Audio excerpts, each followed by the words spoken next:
This is the D6 generation with your hosts, Craig Gallant.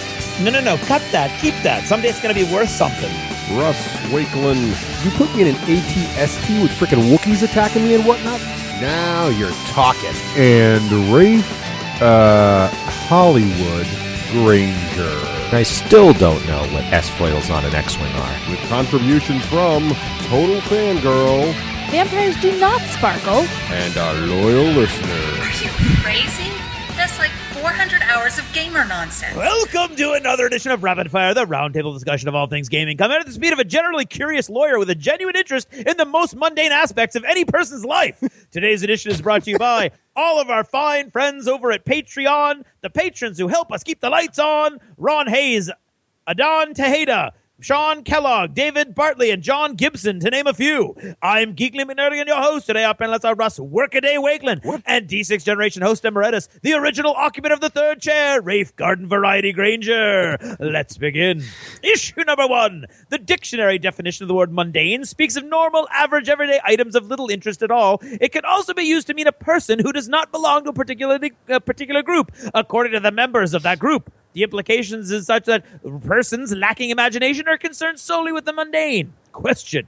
One of the most intriguing examples of one group isolating another group is that of comic book readers versus fans of the movies that those comic books have spawned.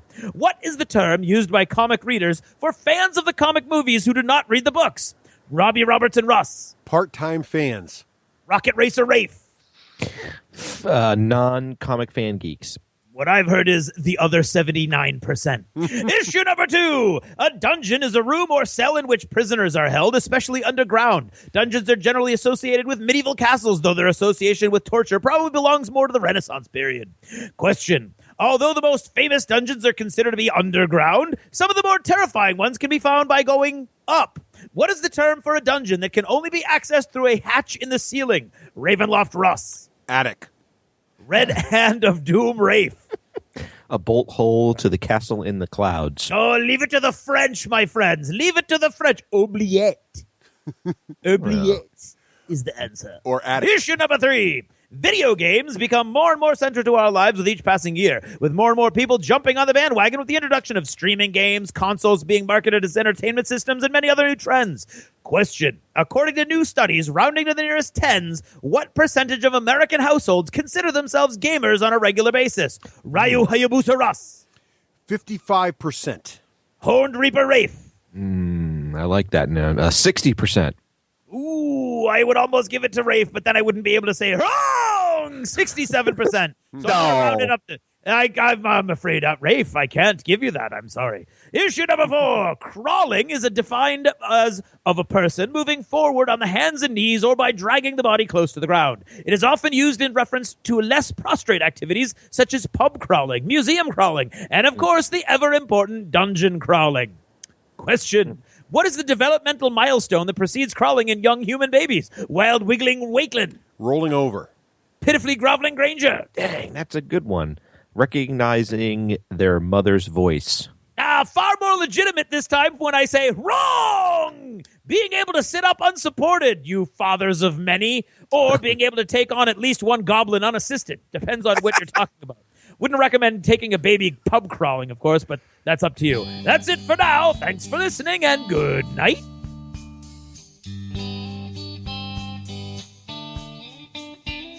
This episode of the D6 generation is brought to you by Battle foam. Protecting your army so you don't have to. And the War Store, bringing the war to your door since 1999, and that is for a decade or more.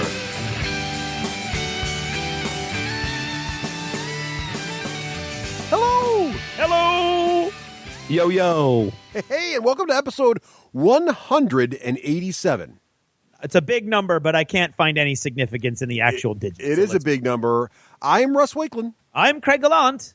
And I'm Raef Hollywood Granger. Hey, Hollywood. Rafe. Hollywood. Hollywood's in the hizzy. That's right. Hollywood. Always excited to have Rafe back on the show. And this time around, we're going to, of course, Rafe has broken out the round table, Rafe. Oh, yeah. How's that thing? Oh, yeah. Where do you keep that when we're not we're not using it? I store it behind me. I'll snap a picture and throw it up on Twitter. Good. Cool. So Rafe's broken down his round table when we talk, and you never really know what Rafe's going to ask us about. Nope. In this round table. So This one's a doozy, isn't it? Be prepared for It was anything. quite intriguing. Yes. And also, we're going to do a little mulling mechanics on dungeon crawling. I think we did this once before, but we're kind of updating it based on the latest dungeon crawlers and what we're enjoying, right? Mm-hmm. Yep. A lot of stuff out What's there that nowadays. sound? Things that make you go, What is that sound? Kermit? That is mulling. Oh, very good. Oh. Hold on. All right. But before we get to all that. Wait. Yes. What's this sound? Mulling. That would be mulling in a dungeon. I love it. Well done. Very nice. Okay, I want to do it a bunch more, but I'll refrain. It doesn't. We have peaked. That was it right there in this episode. But up first, we should talk a little bit about, the lost chapters. Rafe, do you remember what we talked about last time we gathered in Dunkin' Donuts? Okay, wait a minute. We talked about donuts like we normally do. Yes. And you and I had a nice repartee. How do you say that, Craig? Repertoire? No. Repartee? Yes, Repartee, but how come it was you and him? I was there. You were there, but it was I talked at the beginning and the end. Mm-hmm. It was video games. It's video games. It was video games, yes. Like Aaron? so. I'm there. It was. I'm down. So we talked about video games. Word to your mother. And here's the interesting thing. Craig is playing video games too. So he actually contributed to the discussion. Pretty exciting. For real. Now, Craig, if someone wants to, listen to these lost chapters, how might they go about doing that? Well, the way that they can go about listening to the lost chapters and at the same time making the entire universe a better place would be going to patreon.com, check out the D6G page, listen to our little spiel. You don't actually have to put the video on, or you can put your hand over it so you don't have to look at us. Right. When we talk. And we will explain what Patreon is. And basically what it is you're just offering like a little tip. Kick us a little tip every episode. And it kind of comes out. You register, and every episode, either 50 cents or $2 or $5 or $20 if you're a nutter. Right, Bob? Comes back to the show, and that lets us do these things where we go to these conventions and we can meet with all these people. And so basically this whole episode is sort of dedicated to the patrons who made it all possible. Exactly.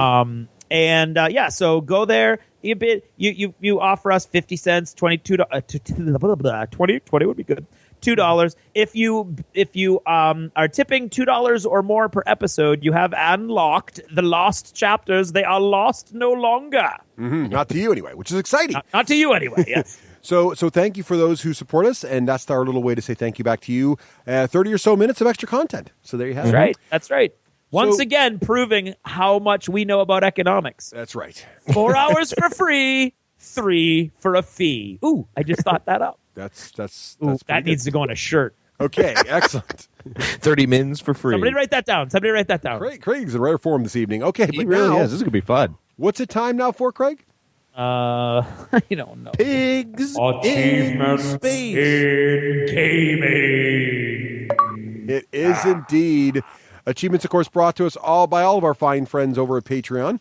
And now, what have you been playing lately, Granger? Oh, you're going to start with me. I got the short round here. Yeah, okay. All right. So let's see. I've been playing Shadows. He's been playing an Irish game. Yep. Shadows of Brimstone. He has Shadows over a Brimstone over.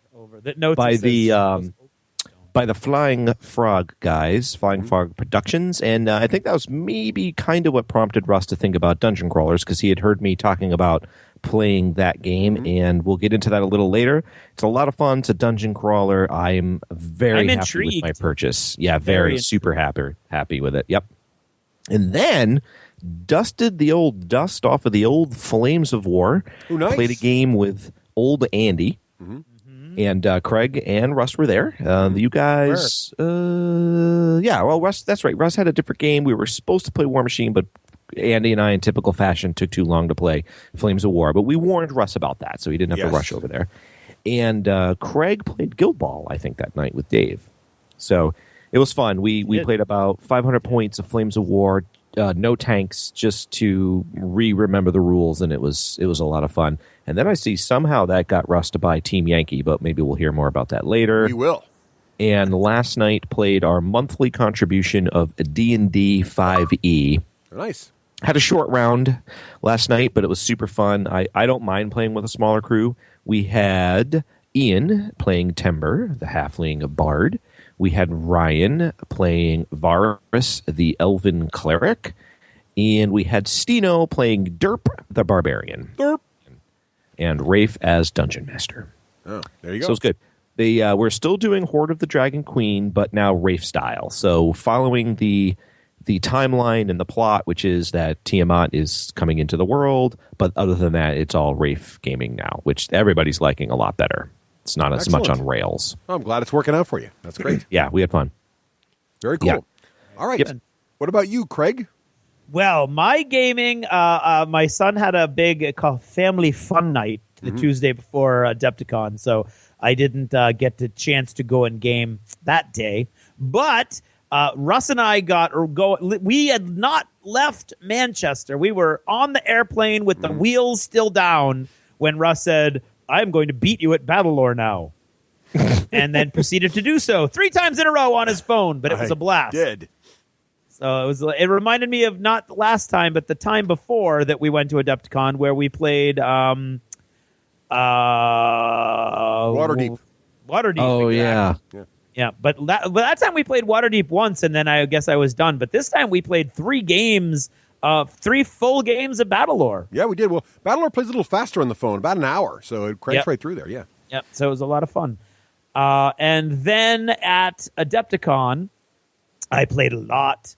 I played Guild Ball against Dave. Sadly, we could only do a skirmish because the hall was only going to be open. The Guild Ball hall was only going to be open for another hour. And I, like a doofus, forgot my cards, so I could only play my Season 1 guys because I only had my Season 1 book. Yeah, it was annoying. Yep. And it looked like Dave had me again. And I've got to tell you, I put together my first really complex Guild Ball play. Ooh. I was super excited. I did everything I needed. It looked like I was on the ropes. I scored off. I was going to score off my first activation of the turn.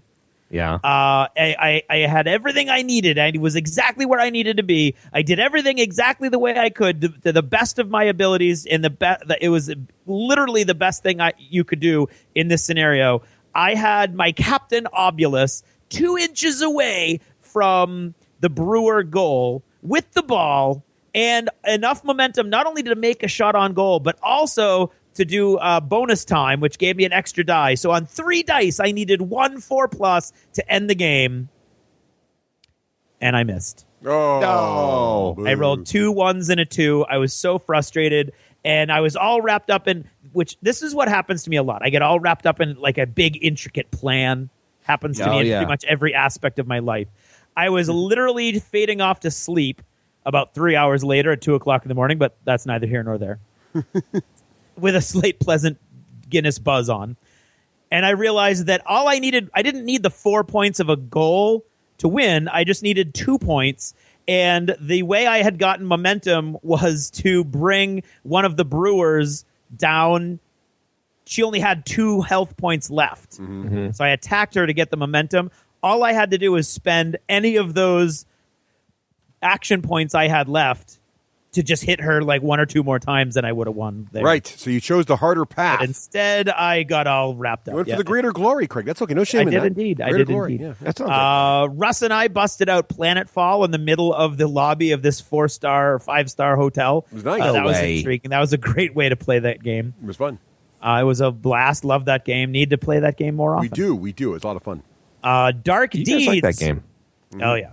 Dark Deeds was the game that we played at Captain Con that we weren't allowed to talk about. Mm-hmm. Designed by Andy Chambers, the artwork by Mark Gibbons, a former luminary of Games Workshop, went on to do all kinds of awesome stuff for Blizzard, for World of Warcraft.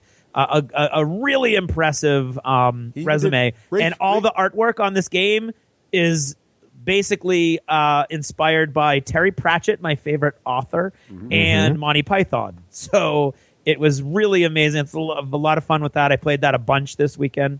By the way, Rafe, you would notice that Mark Gibbons also did a few pieces for Privateer Press, including he did. The Spriggan. The Spriggan art. Ooh. Yep. and played at our big game night on Sunday. I did play Dark Deeds there also. Yeah. Played Tiny Epic Kingdoms as well, and then did a bunch of schmoozing. And then Russ and I spent Monday in Chicago by ourselves. So we found, of course, what are you going to do after you just finish a 3-day gaming binge? You go find a local game store. I know. Right. What's that? You're going to play games. Yeah. Yeah. Well, no, first you got to go buy more games because you didn't right. buy enough over the weekend. That's right. Yeah, So we went to a mall, found a local game store, he bought Exploding Kittens, and we played that. And I want found to hear about that. It's a fun game. It's fun, and it's a lot deeper than it looks. It is a lot deeper than it looks. So actually, it's a card game, and you are, you're trying to avoid getting an exploding kitten, right? Okay. So you start with a hand of cards. There's a certain number of exploding kittens in the deck. The game is actually very humorous. A lot of funniness in the game. But really, what you're doing is you're trying to collect pairs of cards. All you do in your turn is you draw a card. Actually, you draw a card at the end of your turn. So your turn ends when you draw. And during your turn, you can play as many cards as you like, but there's limited things you can do with your cards. So one of the things I can do is I can discard a pair to take a card out of your hand. Or I can play a card that lets me see into the future and look ahead in the deck. And what I'm trying to do is avoid an exploding kitten, because if I get an exploding kitten, I'm eliminated from the game.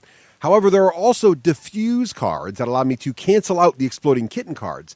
So what I'm trying to do is play card pairs to be able to draw a card out of your hand to try to get your diffuse card, and then get you an exploding kitten by looking into the future, seeing when the exploding kitten is coming and trying to control that. Now, what's interesting is if you get an exploding kitten and you have a diffuse card, you may then discard your diffuse card and then put the kitten back into the deck anywhere you want in the deck. You don't shuffle it back in. You can put it on the top of the deck. You can put it one card down, and you can do this under the table. So now you're controlling who's going to get the exploding kitten, which is pretty neat. But the game's also full of humor. A lot of the exploding kittens are doing things to cause. There's different diagrams of how the exploding kitten is causing problems, like it's walking on the launch panel for a nuclear weapon or something like that. And then the diffuse cards are also pretty humorous. Like the way you might diffuse an exploding kitten is to distract it with a laser pointer, for example, or something similar. There are also some of the cards you match are also pretty funny. Like, for example, to see through time, you can enjoy a unicorn enchilada, which is actually a unicorn wrapped in an enchilada covered in red really sauce. Disturbing It's image. actually a pretty disturbing image. Things like that. So it's a very funny game. It's a light game. But in the advanced rules, you can discard three of a kind, and then I can declare a card, and if Craig has it, he has to give it to me. So I can say, give me your diffuse card. And if he has it, he has to fork it over. And there's also ways I can discard 5 different cards to do other kinds of things. So it's a really interesting game. It's actually got a lot more on it than you might think, and it's really fun. It was okay with 2 players. I think it's really been fun with 5 or more players. So I know there's a huge episode, but I have to ask a little bit more. So what do you have, like a hand of 5 cards, and the kitten gets passed around somehow? No, there's a draw pile. So there's a draw pile of all the cards. Then you also have a hand of cards. I can't remember the number. I think it's 4 or 5. And what you're doing is you're playing as many cards as you like, so your hand might go down, but then you draw when you can't do anything else. So you're saving up to get the right combination of cards, but you're hoping you don't draw that exploding kitten. Oh, But the okay. hand's not random you start with. So you do start with the random cards, but you can't get the exploding kitten when you start. That's put in the deck after the hand is dealt. Also, diffuse cards are dealt out. Each player gets 1 after their hand is dealt also. So you always start the game with a diffuse card, and you always know you will not have an exploding kitten, but you don't know where it is in the deck. So you can get the exploding kitten once, but the problem is once someone gets the exploding kitten, they're going to put it back on the deck where they want it. So now the fuse is lit. The other thing that happens is there are several cards in the game that let you reshuffle the draw pile.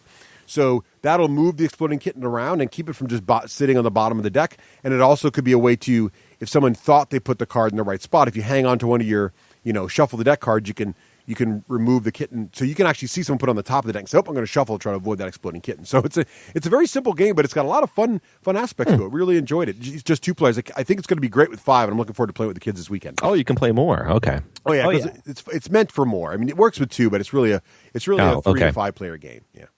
Okay. Yeah. So that's Exploding Kittens. There you go.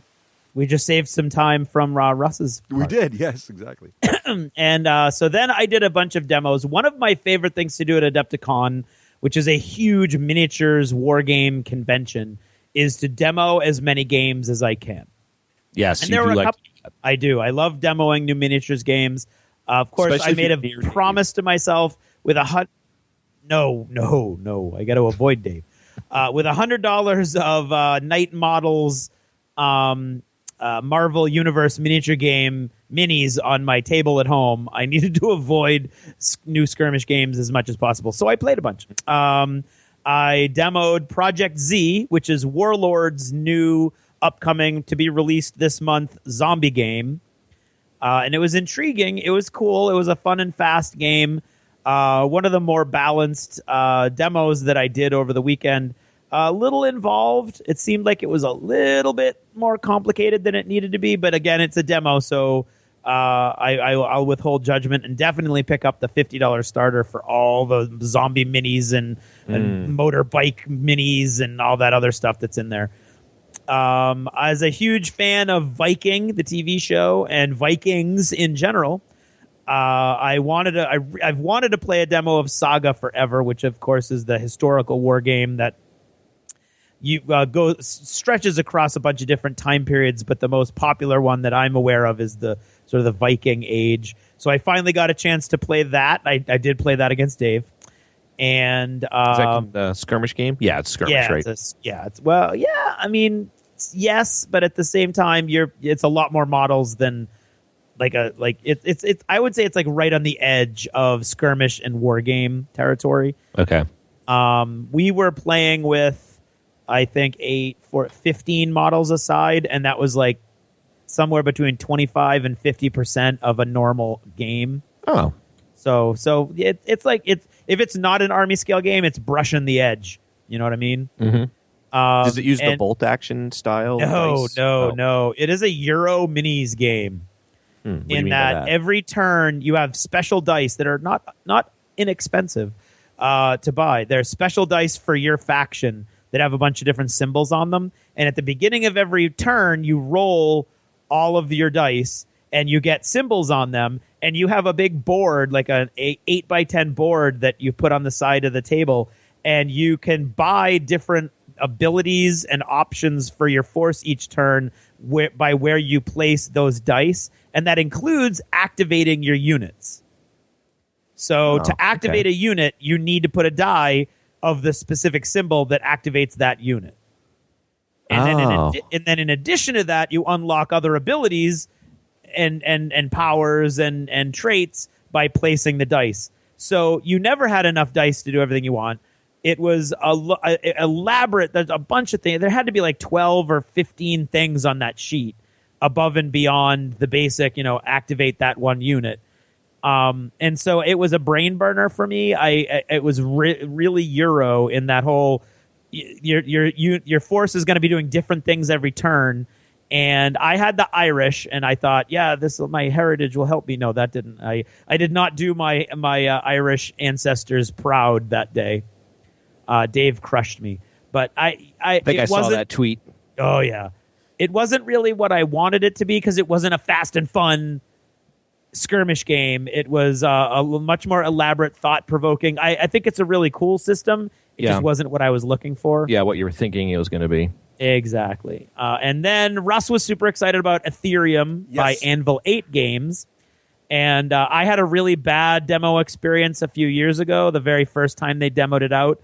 And I had one of those demo guys that was like, I will now crush you and explain why you're being crushed and how you're being crushed and why that should make you like the game. So this time around, we actually had the guy who designed the game actually gave us a little demo. He was good. And I much more appreciate the game now, I think. And having Russ there to explain the computer jokes, that was good also. So, I mean, I think it's a really great game that they've developed. And Russ sort of hit the nail on the head. First of all, it's not really my milieu. It's not really my bailiwick, if you will. All those computer jokes and everything. I get most of them, but they're not like, oh, that's what I do every day kind of thing. That's what we all say in the tech industry. Ho, ho, exactly. ho. That's what you all sound like. You don't realize it, but you do. You sound like a bunch of like health conscious Santa Clauses. Yes. To a greater or lesser success level, of course, per person. Why the health conscious part? Because they're all because look at how much weight Russ lost. Yeah. And I'm telling you, eating out with him is not the same as it used to be. I'll tell you that for nothing. Could I lose all of the unhealthy things on this plate and have it replaced with sliced tomatoes, please? He had a tomato omelet with tomatoes on the side. It was delicious.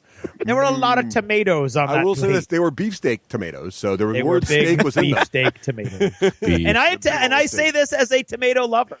Anyway, nobody cares about this. So It's pretty fun. yes. So yeah, well, I think so too. But we're just two amongst millions. Right.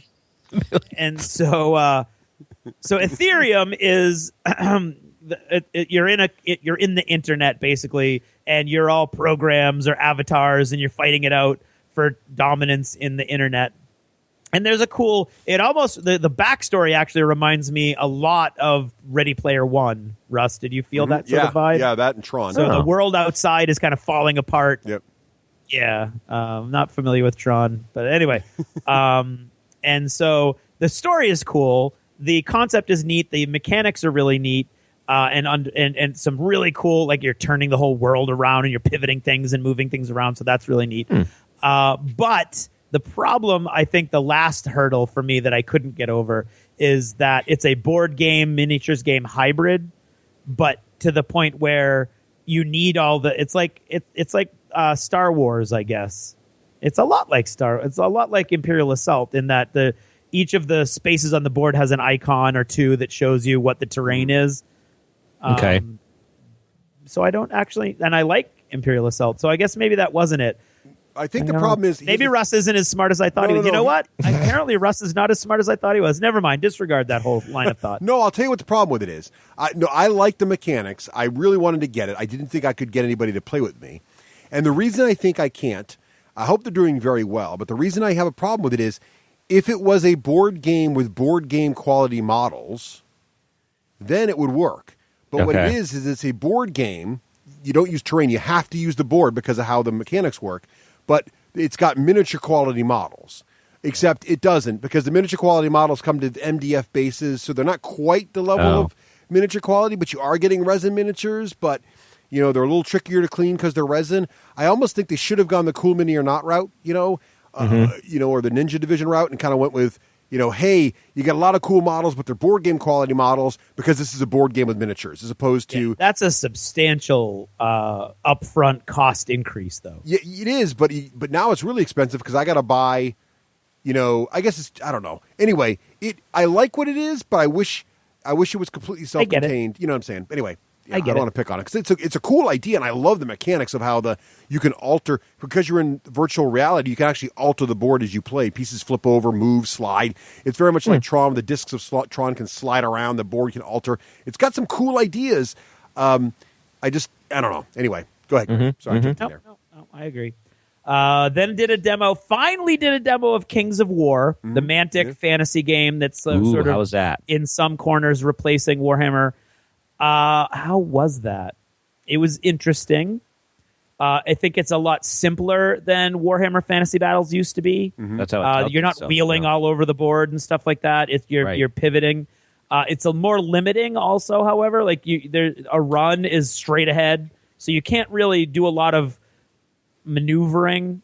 Right. Like with flyer, I had a unit of flyers that I couldn't flank with them because it took so long for me to get them off to the flank that there was I got a bunch of spears thrown at me and they got wiped out. So that was a little frustrating. I also don't know how I feel about giant blocks of guys being as effective 1 point away from death as they were at the very beginning of the game when they were all fresh.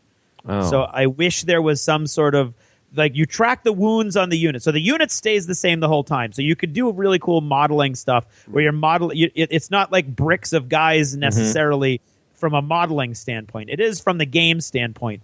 But you just as long as the size of your base is, what it would be if it was 5 guys wide and 4 guys deep or whatever, you can feel free to model them in a really cool diorama, which a lot of people do. And then you track wounds on it as if each unit was actually a big monster in Warhammer Fantasy Battles. Does that make sense? I totally. Yeah. But the block doesn't get weaker? The No. block does not get. The only way the block gets weaker is its leadership basically is degrading, Right. and it's more Oh. difficult to pass leadership tests. Because after you get an attack every time, you got to make a leadership test, and you add the total wounds of your unit to the leadership test, and if that exceeds your break value, then you're destroyed. So you don't often destroy a unit by killing it all. You destroy a unit by making it fail a leadership test. Well, you never destroy a unit by killing it all because Right. those wounds don't necessarily. Right. Those wounds don't equate to the number of models. Right, left. On Because the you thing. can roll snake As- eyes to stay alive, right? You always Exactly. win. As long as you're rolling really well, Yeah. you could stay alive for. And you could also indefinite you could period. also roll really badly and die on the first wound. You know, it Exactly. depends. But that generally doesn't happen. I mean, it seemed to Yeah. balance pretty well. But the only thing about it is there is this idea that there's no degradation as you take wounds, and so I can imagine really really large blocks would feel kind of weird. It would be kind of cool if you have a lot of wounds on it.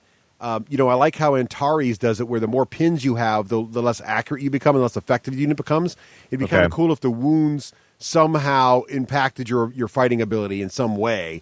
I think that would, And it seems like that would be relatively easy to do. yeah. And it doesn't bother me. It really doesn't bother me that you're not actually removing models from the block. I mean, that doesn't bother me so much as the inability to even, the unit's just as good as the day it came out of the shop, if you will, until they break, which is sort of interesting. Right. I don't know. It seems like we've seen that before, though. Yeah. But to me, it seems like it would be a relatively easy addition to the game to sort of add some sort of degradation, because and I've been doing a little research since then because I'm intrigued. I'll absolutely. And if they had, I mean, obviously everybody knows that the game was initially designed to be, hey, you got all those GW models, or you've bought our models for a GW game that you don't want to play anymore. Play this game. Right. So there's basically there's a very strong equivalency between Warhammer Fantasy Battle armies and Kings of War. The one they don't have is the Dark Elves, which is the one army I do have for War. Actually, I have that in Khemri, but I really like my Dark Elves. And so if they had a book with that, I would have bought the book. Come to find out after the fact, they actually have a free interim PDF online. So at least if other people wanted to play the game, I can field my Dark Elves in legal lists to at least get a feel for it. And looking through those lists and the rules, I've discovered that the units come in 3 sizes, and I can't remember the first 2 names, but it's basically there's a 5-man. Well, there's 3 tiers. There's the small tier, medium tier, large tier, and most units don't have the large tier. That's called Horde, and a Horde is 40 models. So I'm trying to ascertain in my head how you could possibly have a unit of 40 models that's already going to be ridiculously difficult to do anything with, and that unit is going to be like how is it not going it? I don't know. It's just my brain refuses to wrap itself around that level of the game, because I at that point I'm like, what? I'm rolling to hit, I'm rolling to wound. There's no armor save. That's actually wrapped into the roll to wound. And so we'll go over that in a second. But so I guess the size of the unit it confuses me, other than I guess you roll more dice. I think you roll 1 die per guy in the unit is what I think you roll. As a general, I wonder if just because it was a demo, and if you played the full game, you'd be like, "Oh, there's some here sort of it is." degradation. Yeah, I'll have to. You know what we should do? We should have some sort of Welshman come on and We talk should have a Welshman come on really Yeah, we quick should do that go. too. in the near future, because he's been playing a lot of these games, and maybe Yeah, we'll do that. I've heard those Scottish; they really know. No, it's a joke. Don't do that. Joke. Send emails Owen. to Hollywood at the Owen. d6generation.com. Owen will appreciate the joke. No, No, but no, he won't. I've always been intrigued by that game. Yeah, no, me too. And there was one other thing that I wanted to think, and I can't remember what it was. So anyway, moving on. And then listeners will remember that we had a contest a while ago about the Arena Rex game by Red Republic Games, and they were doing kind of that thing that some young game companies do, where instead of having a demo, they play the full game. And so the quote unquote demos are lasting an hour in some cases. Gotcha. So it's a very small booth footprint that they had. They had room for 1 demo. They had an awesome room for 1 demo. They had the old Playmobil Roman Colosseum that they had painted up to look realistic. And it was very funny. There were only 3 of them on eBay at the beginning of Adepticon, and by Saturday night there were none on eBay because our friends Dave and Andy from the Nerd Herders, and then our friend Terrace bought the 3rd one. Now there are some on there now, but they're all for like $400. So somebody sniffed out that all of a sudden there was a run on Playmobil Coliseums. Right. But their demo was on this cool Playmobil Coliseum. And the problem was there wasn't enough room even for you to really watch somebody else's demo because it was crowded. Their booth was crowded. They did a lot of traffic. They pretty much sold out of everything. And so it took me till like late Saturday to finally get a demo of that. And it's fun. It's a fun, fast game. It's an alternate history world where Julius Caesar wasn't killed. So the empire actually solidified around him, became even stronger. And it's 1200 AD basically in our world, but instead of the Dark Ages, the Romans basically run everything, and the Colosseums are all over the world, and there's some fantasy elements to it, like there's some monsters, there's a Medusa model, there's animals you can have in the Colosseum, and it's really fast fun. And the one thing that I'll say that mechanics wise that I thought was really interesting. Damaging is a lot like Guild Ball in that you're rolling for total successes, and then with those successes, you're looking at that character's card, and it will tell you, like, okay, you got 3 successes, so look 3 down the chart. The difference is, which makes it a lot easier and faster than Guild Ball because there's a lot less to decide, you actually get every level that you succeeded. So if you succeed in 4, you get 4 successes, you get all 4 of those results. And so it might say like 3 damage, 2 damage, 4 damage, and you could just add up all your damage. And there's occasions when it branches out, so you do have a choice, like push him 2 inches or do 2 more damage, which is really cool. And so it was neat. And although apparently pits and stairs are a lot more lethal to gladiators than actual weapons, that seems how what was killing most people. Like sounds like one of my role playing games. Yeah, exactly, like a big mudslide into a ziggurat. Right. Into Space Marines. No one wants to fall into a spike pit. I forgot stung by bees. That's true. Right. So that was neat. That was really cool. I probably would have that's the one I probably would have bought into if they'd had models. By the time I got a demo, they were sold out. Which of course they don't care about because they were sold out. But I cared because I would have bought some anyway. So Arena Rex was really cool. And then Desperado is a game that a little indie game booth the guy's been running there for like as long as I can remember, going to Adepticon. Just one guy. He does all the sculpts himself, has a little game. Dave actually won the starter set. It was a $150 box that has all the rules in it. I think 21 models. It has 3 fully realized MDF Wild West buildings and then a bunch of MDF Wild West terrain. And he won that in a raffle at the very beginning of the weekend, actually. And so I really wanted to do a demo, check that out. And so Russ and I at one point did a demo, and it was fun. It's a fun, fast little Wild West shoot 'em up game. But the demo itself that we got was really bizarre because each character has a card. It's very much like Gut Shot in a lot of different ways. And you've got these character cards, and the character cards have their basic stats, and the stats are very, very basic. And then there's one little special ability that some guys have. And so he just sort of dealt Russ and I each 2 cards to see who we were going to play. And Russ got average Wild West cowboy number 1. And one model that you can't shoot at all until she shoots at you. That seems fair. Okay, yeah. And then I got, normal, average, everyday cowboy, and, a model that cannot activate until somebody comes into the bar after him. So I was like, okay. So that worked out exactly as you'd expect. My guy with a shotgun had to stand still and do nothing until in one activation, the girl that I can't shoot at walked into the bar, shot me in the face 4 times, and knocked me down. Almost sounds like a joke. Luckily, luckily, I did get one shot off after I was on the floor, and it was with a shotgun at close range, so I did blow her head off. So that didn't work out well for her, but then I bled out. So it was weird and intriguing all at the same time, and fun and fast. And I don't know that I would prefer it over over Gutshot, but it was fun. And Dave has a bunch of new buildings, so there's going to be Wild West buildings. Oh, and then Andy bought a bunch of Wild West buildings, so they're each going to have a Wild West table. So I'm sure we'll be playing some cowboy games in the not so distant future. And that was all my demos. And Cowboy games. Cowboy games. You can never go wrong. Well, Russ, how about you? Well, we do have a lot from Adepticon, but I'll try to keep it quick. So first, in regular life, pre-Adepticon, at the game night at Millie's there, I did play Omega Protocol twice, so we're restarting up the Omega Protocol campaign. Feel really, really good about that. Although I do owe an apology to my level 7 crew there. I could not make it the Tuesday after Adepticon, and I did not properly inform them. So I'm sorry, guys. We'll get back to this next week. But we had a blast. We have, I believe, 4 people now are in playing with it, and it is awesome. And I'll talk more about the mechanics of Omega Protocol and how some of the changes have kicked in, or just some of the new stuff that came out in the expansion. We talk more about dungeon crawling in a bit here. Also, played 2 games of Code Names. Have you guys tried Code Names? Mm-mm.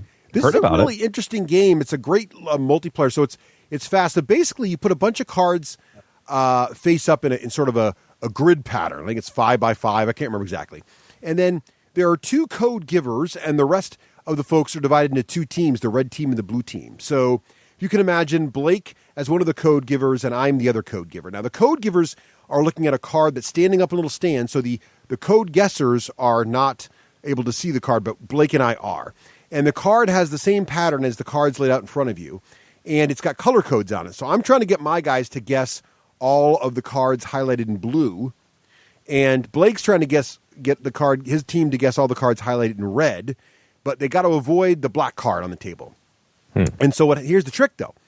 I have to give a clue that will allow my team, and I can only say 2 things. I can say a word, and I have to say a number. Okay, and the word is a clue that gives a hip tip to one of the cards you want to guess, and the number is the number of cards that match the clue. So I might say Japan 2, meaning that there are 2 cards out there that Japan should be a hint to you on. Now, might be one card that says monster on it, and maybe I'm thinking, giant monsters and kaiju, so monster might be part of Japan. I hope they guess that, because there's another card out there called katana, and I'm hoping they're going to think that the card monster and the card katana are 2 of the cards that match our color. But they might guess something else. Maybe there's a card that says ocean on it, and someone might think, well, Japan's an island nation, I'm going to say ocean, but that could be Blake's card, and they just and if they guess that and it's wrong, the red team gets the point, and they put it on their thing. And then meanwhile, Blake is giving out clues similarly. So it's a really interesting game, plays really fast, and you're trying to think of really creative ways to say things. And sometimes naughty things happen. When Belgium's out there and someone's going boom, that could be awkward. Maybe too soon. I don't know. Anyway, moving on. So that was fun. Is this a Stronghold game? No, it's not. But it's really good. Somehow I thought it was. Well, they have another game called Code 777, which is different. Oh, completely that's different what I'm game. thinking. Yeah. Also played more 5e with the family, Dungeons & Dragons 5th edition. Really loving still, going through the campaign, having a blast with the kids and my niece and nephew, my brother, still having a great time with that. Also, so Adepticon, though, real quick, go through Adepticon gaming. Craig already talked about our Battlelore games. I did play Beyond the Gates of Antares with a listener, Dan, so I appreciate that. And Craig, thank you for letting Dan borrow your army. I'm glad they got used. So it was a lot of fun there. I got the chance to... What did Dan think of the game? He liked it, but he already plays it. He's already enjoying it locally at home. And it was fun, even though I was playing Concord yet again. It was fun to get a new brain behind there, and he got me thinking. He got me down a couple rules he corrected me on, which is great. So it's always fun to do more. That's always good. Yeah, bone up on that. Sure. I should have stayed. Yeah. Then also Rebellion. So Rebellion launched this weekend, Rafe. It's available in stores everywhere now. Star Wars Rebellion from Fantasy Flight Games. And of course, oh, yeah, this is the one everybody's goobing about because there's all the stuff in the box. Yeah, and several vendors at Adepticon were selling it. And so our friend Matt of the Nerd Herders bought a copy. And I think that might be the game that Matt played most of the weekend. Oh, he played a lot of Rebellion. He did. And he watched a lot of Rebellion. And he taught a lot of Rebellion. And so I was able to play Rebellion with Adam, one of our listeners also. And Matt refereed it. It was good fun. Adam Pitzer? Yes, and I lost quickly to Adam. Adam did a great job of finding my rebel base quickly, which was good.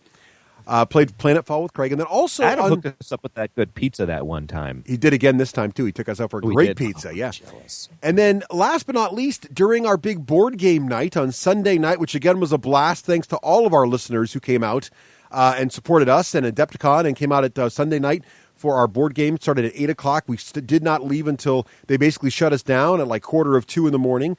Adepticon's game library has really, really grown. Lots of great choices there. And I played with Andy, another listener. We played Tiny Epic Kingdoms, and we also played Tiny Epic Galaxies, and that was a blast. And then I also taught a bunch of folks, including a few listeners, Blood Rage as well, which also seemed to be a big hit also. So had a lot of great times there with all the gaming at Adepticon. Lots of great stuff happened there. What about modeling? Raef, what have you been modeling lately? I have not been doing any modeling. I mean, maybe since the last time you heard me, I have. I did put together 3 sprues from Shadows Over Brimstone, but I didn't paint them yet.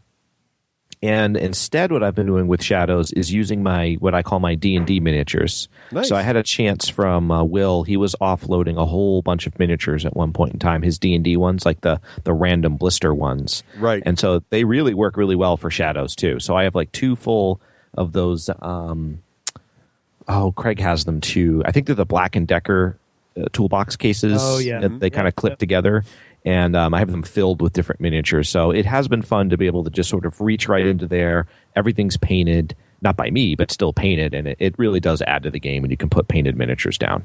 Nice. So that's my modeling. Yeah, great. Craig, how about you, man? You've been getting those models done for Marvel Universe? Funny you should mention that. I've been putting them together. I got all 3 starters and all 3 of the bonus boost blisters that go with them. So far I've put together Cyclops, Wolverine, Rogue, Colossus, Deadpool, Iron Man, Captain America, Black Widow, Thor, and Black Panther. Now, Wow. how is the model quality? How is assembly? And, I would love to have put together the Guardians of the Galaxy because they're my first choice, of course. Sadly, I got Drax the Bodiless instead of Drax the Destroyer. And so night models, yeah. No, actually, 3 of us who all bought the starters together all got no Drax bodies. Oh. And a little frustrating. So the company, which of course is in Spain, said that they would get us the bodies as soon as possible, but haven't heard anything about that. And that's really frustrating because that's, that was my first choice. However, what do I feel about the models? My initial thought was, oh my God, these guys are cool because they're totally different from Games Workshop models or any of the other models I've been putting together. But in retrospect, I am starting to see some of the things people have been saying. Some of them are very spindly. Some of the models are not very inspiring in their poses. And I don't know, like part of me, the suspicious part of me, I know that this company likes doing different versions of models. And I think what you're looking at is not like, this is the coolest Wolverine model we could do. This is like the basic Wolverine model to get you into the game, but we really want you to buy the next one that's going to look a lot cooler and have cooler rules, that kind of thing. Oh, and cooler rules. Yeah, because they're going to be the game is designed so that it's very much kind of like a Hero Clicks or other collectible games. I actually thought it was Hero Clicks. I didn't even know you assembled the models. Yeah. Oh no, not Hero Clicks. I knew it wasn't that, but put together already is what I meant. Oh no. They're like full blown metal miniatures that you have to put together, and then some of them are not super easy to put together. And Deadpool he's a body, and then his arms are separate, and then his katana scabbards are separate. Wow. So, I mean, it's not like those initial weird models that came out with you had to put the face on and everything like that. The little revolver that's like the size of a nail sliver. Right. Exactly. But they are, I mean, they're not, I wouldn't say they're for beginners either. And the way the whole game is designed, for a fact eventually you're going to have multiple Iron Mans to choose from, probably multiple Wolverines to choose from, representing different stages in the character's development and things like that. So some of them look awesome. Iron Man looks awesome. I think Colossus looks amazing. Deadpool looks really cool. Captain America's great. Thor might be my favorite. I think Rogue is crazy because she flies around. So to make her look like she's flying around, she's kind of launching herself into space with a tiny little ankle. That's all that's holding her up. And I'm just waiting for that to snap, and I don't think it's big enough to pin, so I don't know what I'm going to do when that happens. Black Widow is also very spindly, although she's got a more static pose, so it looks a little better on her. And then Black Panther looks very kind of wiry and in a weird sort of pose. But the others look amazing and look really cool. I can't wait to start painting them. And as is usually the case, I can't stop buying terrain also. So I was looking on different terrain boards at these for the new game, and I noticed that Hasbro makes a toy Milano, the spaceship from the Guardians of the Galaxy, that's very close to the correct size for the scale of the models. It's maybe a little too small, I think, but it's close. And so I bought one of those, and I dulled it. I used a dull coat on it, and it looks awesome. I'm going to maybe ink it up a little bit, but it looks really cool. And I also found out they make a Quinjet also from Age of Ultron, so I just ordered that also for just terrain, put that down there, and cool stuff like that. And then because I am who I am, I got a whole bunch of terrain at Adepticon. Wasn't that Popeye? I am what I am, yes. I am what I am.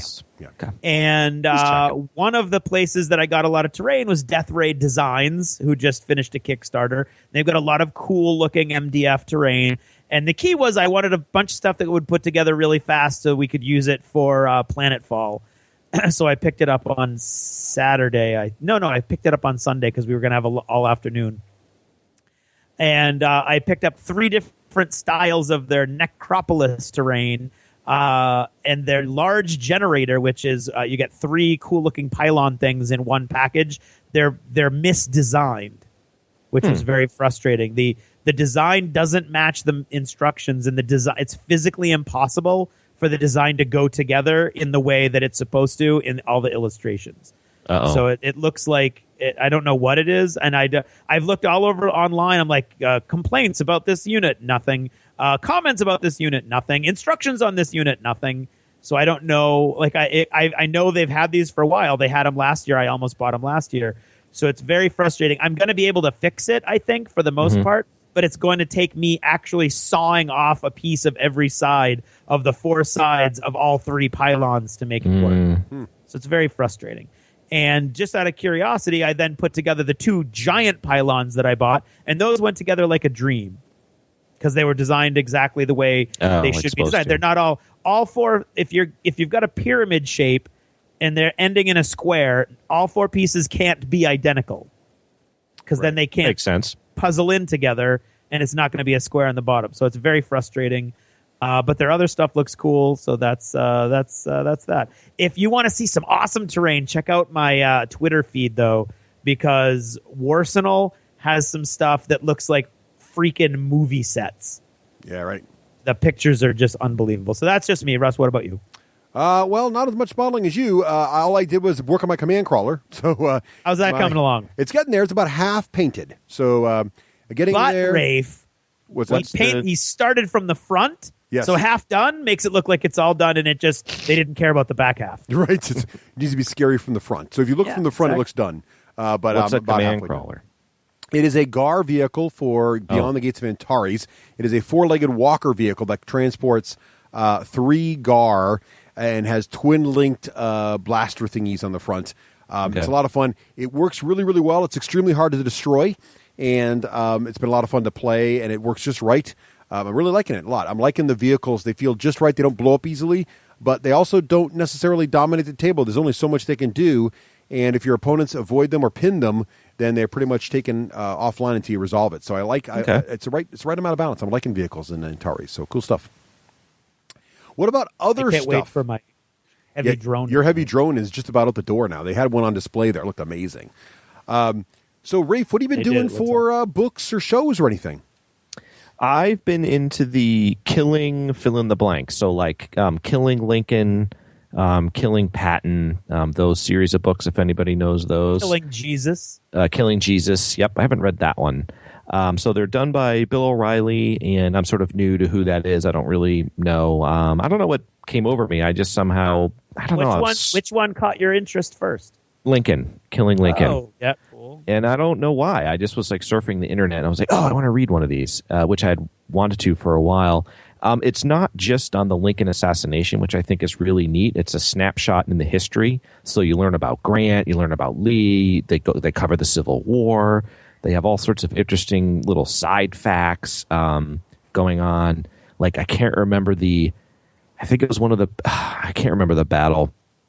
It was a battle later in the war, maybe a month before Lincoln was assassinated. So right around 1865, and it was like the Confederate, both cavalry, the Confederate general and the Union general, like practically, literally, like killed themselves. They were left for dead on the field, but they weren't dead. They were both found. They were like, oh my God, I can't believe they're still alive. And then Lincoln was assassinated, and then 4 days later, both of them died on the same day, just of their wounds. It was like, wow, that's weird fact. So just interesting stuff like that was in there.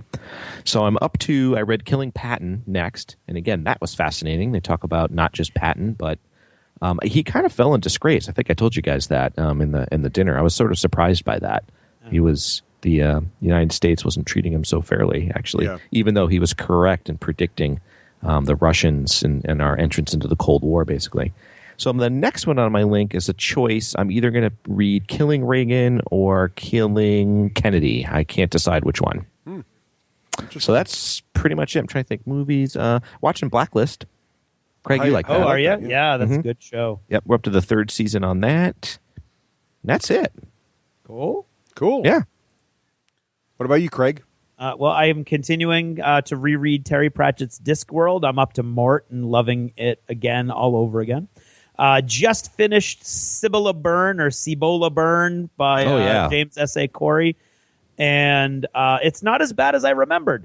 It's intriguing. Well, that's because I really was disappointed the first time. But here's what I think it was. It's a totally different novel with a totally different story. Because they take it out of the solar system. It has nothing to do with all the cool politics and everything that's going on in the solar system. If people who have noticed James S.A. Corey's deep and abiding hatred for corporations, you're not going to feel any better about Cibola Burn because he does it again. They're the big bad guy, as they usually are in his books. But for it's the same characters doing cool stuff. And I think it was a combination of the change of venue and the change of narrator that really knocked it out for me last time. Because this narrator's not as good as the other narrator. There's some weird pronunciation issues. There's some weird pacing issues with his voice.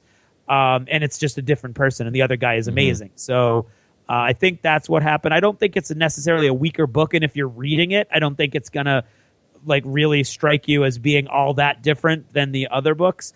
But the combination of the change in setting and the new narrator really kind of set it off for me a little bit. Okay. Just got around to watching the Walking Dead season finale.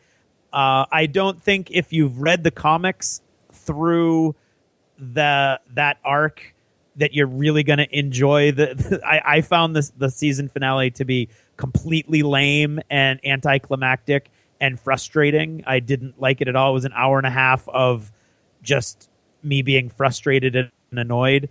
But I talked to a friend of mine at school today who hasn't read the comics and thought, oh my God, that was so tense. Every time something happened, it just built it up. So maybe it's just me. Maybe it's if you read the books. No, that's why I don't watch the series anymore, because I'm a comic follower. And I find that the series is great in its own way, but I just can't do it by reading the comics. I would say the series is much more sensationalist. It's much less realistic, in quotes, as far as realistic you want in a zombie venue anyway. Yeah. But it's much more into explosions and big dramatic moments, and whereas the comic is much more about the individual characters and dealing with all this stuff. And I never thought I'd say all this, but I read it, and that's what I think. There you go. And then at Adepticon, I wasn't buying any rules. Because there weren't any. I almost bought Kings of War, but like I said, then at the last minute I did not. They had the Dead Zone 2 rule book there, which is a little frustrating as a Kickstarter backer, but not that. I mean, I understand that you need. I want them to make money. That's fine. It's just frustrating because wow, I want to have that book. I'm not going to spend $40 on that book because it's coming when to my I'm house getting it. Yeah. So Russ bought it because Russ, I think, got in the Kickstarter, but only went at the PDF level. Yes, pretty much, yes. Yep. So easy to justify buying the book. So I did get to read the book, and I think that's going to be a really cool game. I predict it's going to make a comeback, at least as strong as its initial push in our group, which meant a few weeks or maybe a month or two of being one of the games that gets into the general rotation before only a few of us are still playing it. But I think it's going to be a really cool, strong game, and I can't wait to get my models out on the table again and to get all my cool stuff from the Kickstarter. And reading the rules for the Marvel Universe miniatures game, very quick overview. I think it's a cool idea. I think it's really neat the way the game kind of fits all together. There's a couple mechanics that are sort of innovative in how to get initiative and things like that. But I do think there's a lot of places. It's a small, like a 30-page pamphlet that comes in the starter sets, and that's all the rules that you get basically. And all of the books are the same, except that each starter set has that starter set is the cover of the rule book, and in the back is a mission specific to that starter set. Other than that, they're the same things. There's a couple typo things in there, but mainly I think it's interactions of various different rules and special abilities weren't thought through, so that when you're playing, you're going to start coming up with kind of odd moments.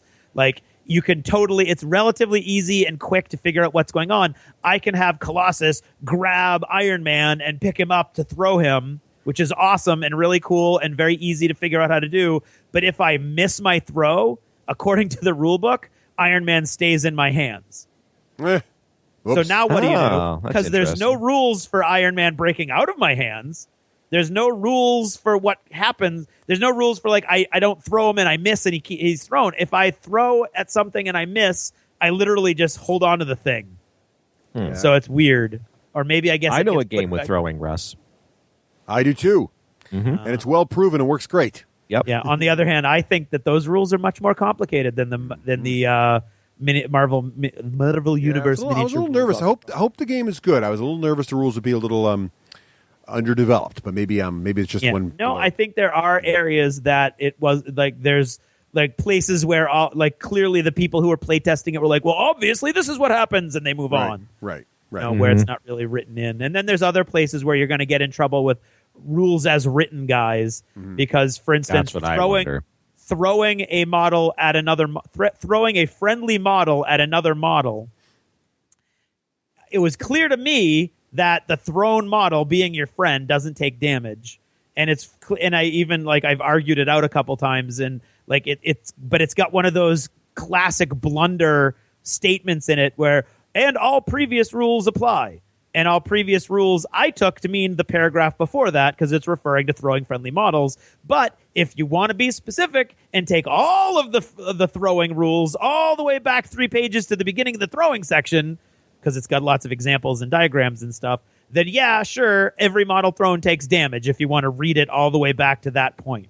So they are keeping up with the FAQ. The FAQ's been up. The game's only been out a couple weeks, and the FAQ's been updated twice. It's not huge, which is good, but it's also been updated, which is good. So no, you don't take damage if you're a friendly model being thrown at another enemy, because in that way, with one bad throw, Wolverine doing the fastball special takes more damage than he deals. Yeah. Which just doesn't make any sense. Yeah. So I think it's going to be a fun game. I think it's going to be a fun light game until they get the rules. I do believe they plan on doing a fully realized rule book sometime, not so far in the distant future. And this is kind of like getting you started with just the models that they have out. They did just announce yesterday that Groot is finally coming out. Yay, Groot. So yay, the Guardians of the Galaxy are complete. And I think Gambit is coming out in April as well. So that's except all. You're missing a Drax body. And yeah, I don't have a Drax body. Drax is a disembodied head and 2 hands floating around. Well, I want to hear about Russ's. I know you'll get to it. Warhammer Fantasy Battle Fracture, but I know you'll get to it. Well, no, that's like a whole segment. Well, here we go. I'm going to give you my quick. I'm going to skip my discussion about my normal other achievements in gaming. I'm not going to tell you all how awesome Daredevil Season 2 still is. I'm about halfway through it. I'm not going to tell you how I'm still enjoying Iron Druid. And I'm not going to talk about the latest video game that is simply astoundingly amazing, and that is Quantum Break. I'm not going to talk about any of those things. Instead, I'm going to move on. I want to know about Quantum Break. Sorry. I'm going to instead talk about Adepticon Analysis. So I want to give you a brief analysis, under 10 minutes. Here I go, Timey. Oh, On my thoughts on Adepticon. I'm going to really break it down by some of the things I really observed in the games that hooked me. First of all, at a very high level, I was happy to say that there was not really a brand new game that sucked me all the way in. I was more inspired to break out some of my older games as they get life brought into them. One game that's arguably between the two lands of new game and old is, Rafe, you may have heard, I got sucked into Team Yankee. Yeah, So, I want to know about this. Team Suckage. Team Yankee is the latest game from Battlefront Miniatures, the creators of Flames of War, and it is an You didn't get sucked in. You got the rule book. I did, but I'm going to get sucked in. I'm telling you right now. I got the rule book because they premiered it there at Adepticon. They had the rule book. Well, Is it new? It's been or out new for, to you? new for 2 months, so it's 2 months old. Okay, so it's okay. pretty new. It's new this year. They had the rule book. They had all the models that are outlined in the rulebook for both Russia and America. They had templates, dice, special paints just for the line that are shaped like little bullet casings. Really cool stuff. That's always fun. Team Yankee's alternate history takes place in 1985 when the Cold War goes hot. That's their tagline. Based on a book by the same name where essentially, and there's a bit of the backstory in the book, essentially what happens is that instead of Gorbachev coming to power in Russia, the other hardline guy comes in, and the hardline guy takes Russia in the other direction. Both sides develop essentially working Star Wars, what Reagan used to call Star Wars technology, essentially the ability to shoot down nuclear weapons in orbit, which removed the nuclear threat. And so instead, everything goes conventional, and the Warsaw Pact basically invades NATO. And you got a big war going on there. And later this year or early next year, they said that they'll be coming out with the Asian forces. So you'll have Japan and China and other forces coming and joining into the fray. So much like Frames of War, they'll have different factions and sub-factions and all that kind of stuff. The book is a lot of fun. It's beautiful hardcover. When I Googled it and then I saw the book, I was like, oh, wait, is this the same? And then when I read the little bio, I was like, oh, it is based on the book. Yes, and it's a little... the mechanics are close to Flames of War. Flames of War players will feel right at home. There are a few differences. Also, one of the biggest is that air power is much more cohesive part of the game. In Flames of War, it feels a little bit like an add-on, but in Team Yankee, it's right integrated in. And one of the things that caught my eye, and the reason I got sucked in, was the air models were there, and they had Warthogs, A-10 Thunderbolts there. And the models from this that Battlefront's made include the rare earth magnets, and they pop right in, so you can change the wing load. That's the hardpoint load that's on the Warthogs. They got the Cobra attack helicopters. They got the Heinz for Russia. They've got an aircraft, a fighter jet. So both sides essentially have attack aircraft, like anti-tank, air-to-ground aircraft, and they also have some form of helicopter. Of course, the Hind is a combat transport, and the Cobra is not. The Cobra is the pure attack helicopter. They also have some ground forces. Because the book follows a tank company, the game is tank and vehicle heavy, but there's still the infantry options similar to Flames of War. Looks really, really cool, and I think it fixes one of the problems I had with Flames of War, Rafe, which is because Flames of War is actual history, it feels too real to me, whereas Team Yankee is alternate history, so now it's different, but what's magical about this for me is I think many listeners know I am an Army brat. I grew up in the Army. My dad served, and we did serve overseas in the 80s. I was stationed in military base. I've been to the Berlin Wall. I saw all this, and I was able to, they'd have these days at the bases where you could take your family and you could sort of walk inside and check out all the different vehicles, the APCs. You could see the aircraft. I've touched and been in the cockpit of an A-10. So to be able to see this stuff and actually game with it is very, very cool. And it doesn't have that I'm reliving real battles feel that I don't like about historicals. So yeah, you've always really liked the Battlefront systems, the rules. Do, yeah. It's just the reliving of the history part was so. Yeah, I could see how this was a good marriage. And you've always been a tank head too. And I'm a very big nut. I had models of the A-10, models of the M1.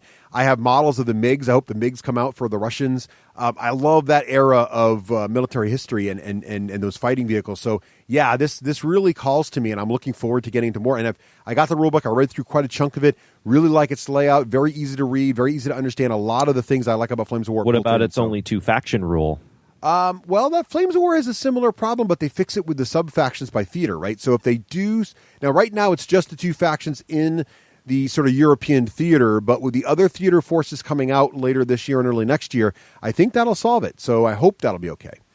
And what are the other forces again? I think it's Asia. I think it was Japan and China, I think. But you are right, because you could build. I mean, I could build a completely different United States fighting force than you could build. And they build the teams. So the Team Yankee is a specific tank company, but you can build different teams, and that'll be like different forces. So it'll be very interesting to see, and you'll be able to build. I mean, even in the European theater, they have all the different forces of NATO and all the different forces of the Warsaw Pact. So you'll be able to have a predominantly English fighting force, or predominantly French, or predominantly U.S. or German, or combinations. And who are the enemies to each other other than Russia and the United States? Well, the Warsaw Pact included Poland, Czechoslovakia. Well, I don't know if Poland was part. Czechoslovakia. That whole area, though, is part of it. So there's there's several different countries involved there. It's really. It's going to be interesting to see what happens with this, so I'm really excited to watch it. And they have some really good breakdowns in the book of how it's going to break down. So that's really enjoyed that. Got sucked into that. Dead Zone 2, as Craig mentioned, got a chance to get the book on that. I think that's going to help out Dead Zone quite a bit. Although I like Dead Zone anyway, but it adds a lot of cool stuff to that. It removes a little bit of the wonkiness of some of the random rules. Played a lot of Dark Deeds. That did really well at Adepticon. Happy to see that game doing well. The other game that got me hooked, Ninja All-Stars. So this is a one from Ninja Division. By the way, Poland would probably be in the Warsaw Pact. That's what I thought, yeah. As Warsaw I don't know what you mean when you Poland. say Warsaw Pact. What is that? I don't know what that is. That was the response that the Soviet bloc made to NATO. So the Warsaw Pact was the alliance of the... Formally, the Treaty of Friendship, Cooperation, and Mutual Assistance. Yes. So it took Bulgaria, Czechoslovakia, East Germany, Hungary, Poland, Romania, Soviet Union, and Albania. We're learning history. Withdrew in 19-something. So we're learning history. So yes, the Warsaw Pact was the Soviet Union and its allies' response to NATO. When NATO was formed, they said, "Oh yeah, well we got a group too." I'm not sure their membership, besides the Soviet Union, I'm not sure the membership is very as impressive as, let's say, the U.S. and England. But what are you going to do? So anyway, what are you going to do? But Russia was pretty much, and all of the other NATO members. Yes, and all send the other your emails to Russ at the D6generation.com. Thank you. Also, so we played a great demo of Ninja All-Stars and ended up buying several of the expansion boxes there. What is it? Ninja All-Stars is one from Ninja Division, the same guys that make Super Dungeon Explorer, for example. But this is a game it's essentially, I'm starting to call it like Avatar, The Last Airbender, the board game. It's not themed that way at all, but basically there are different ninja factions. There's Earth, Wind, Fire, Water, Spirit, and Void. Void's like death. And so each of the factions can use their spirit powers, and so it's kind of like airbenders fighting waterbenders. It definitely feels that way. And then they have these expansion boxes that are all kinds of other cool creatures based on their elemental powers. So like instead of just having ninjas that like air, you eventually can have like eagle people or fire giants or that kind of stuff. So pretty cool. The sculpts are fantastic. Very chibi though, so you gotta like the chibi. But I like this mechanic where they can go into stealth mode and hide, and so they really feel like ninjas. Like you can hide and sneak around. It's pretty cool. I like it a lot. I think my girls will like it too, so that's another reason I got it. Also, another game that I own but I haven't played much yet, but Craig and I got sucked into the Guild Ball booth. They were there in force, and we bought quite a bit of Guild Ball accessories. I got the mat. I got the tokens. I got all kinds of stuff. So I spent like about $150 on just Guild Ball accessories. I didn't buy any teams. It's all about the accessories. It is all about the accessories. Accessories. So let me give you the quick. Now, the last thing we did there at Adepticon was we went through and looked at all the different miniature gaming going on. And that's really my favorite part of Adepticon is to walk around and see the amazing armies, the amazing terrain. I mean, what's cool about Adepticon is the organizers, they build these amazing tables for all these different games, and all of them are like the best table you could imagine building yourself in your basement. Yes. And these are tournament tables, like there's 50 of them, and they're all beautiful. The Infinity tables were drop dead gorgeous. They were like amazing, and these are things people are playing tournament games on. The Malifaux tables, almost as amazing. The 40K tables look great. The fantasy tables look great. Everything looked really, really cool. A lot of them had chess clocks on them for really well organized. And what was really cool about it was to watch. So it's been interesting to watch Adepticon, and I think you can kind of get a little bit of a feeling of the industry and how it's doing and how the different companies in the industry are doing by watching what's happening at Adepticon. So Adepticon is probably, arguably, the premier miniature gaming event in the United States right now because it's all it does is miniatures.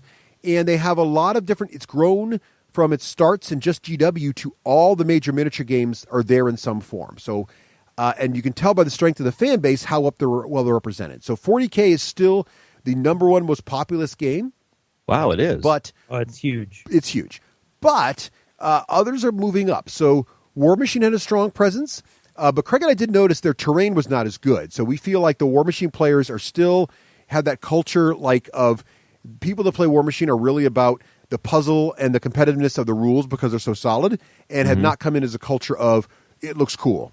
And so Craig and I were positing this theory that if the game has weaker rules, but the miniatures look great, people will put up with the weaker rules because they want it to look great on the table. So they'll spend more time in the painting and hobbying and terrain side of things and put up with the rules. But since War Machine's rules are so strong, people come in and actually we heard some stories about how it's been a lot of work and challenge to even have a painting requirement for War Machine because most War Machine tournaments do not. So it's unfortunate because there are players out there who do a great job modeling War Machine. It'd be great to see the hobby side of it a little stronger. Theory. But it's interesting. Malifaux had amazing terrain, amazing painting. Can I talk? Yeah. Just briefly. I won't take your time away from. I'll stop the clock. For a moment. Stop the clock. Just very quickly, because there are awesome tables and armies of War Machine, but they're almost all in the Iron Arena area. Mm-hmm. So it was interesting, and I had this conversation with several people going all the way up the chain of command. And that means you ran out of your time, Russ. See, but it doesn't count. You cut me off. But it doesn't count. The time I get another 10 minutes. Count for my time. 10 more minutes from the judge. Yeah, I don't. 10 more minutes, okay. But it was just very intriguing because in every other place, they're playing on really cool mouse pad material mats. They've got really cool terrain. And the War Machine, the actual tournament tables are on rolled up paper grass mats from like the really cheap ones for model railroading. And they're like just very basic clumps of trees or very basic rocks and large chunks of armies not painted at all. So it's very interesting. And I don't think that speaks ill of War Machine players. And there were several armies that were beautifully painted. And there were a couple guys in full costume that were awesome also. So it's in no way like saying it's against the War Machine players. It's just an interesting observation, I think, of the cultural differences where they came into miniatures gaming to make a name for themselves and basically published a list of things that made them different from GW. And were very forceful about that. And one of those things was, you don't have to paint your armies here, blah, blah, blah. And I think that in the long run has had sort of an unintended consequence of literally War Machine is without a doubt the least physically impressive or visually impressive game at Adepticon, which is, I think, without a doubt, the largest miniatures convention in America.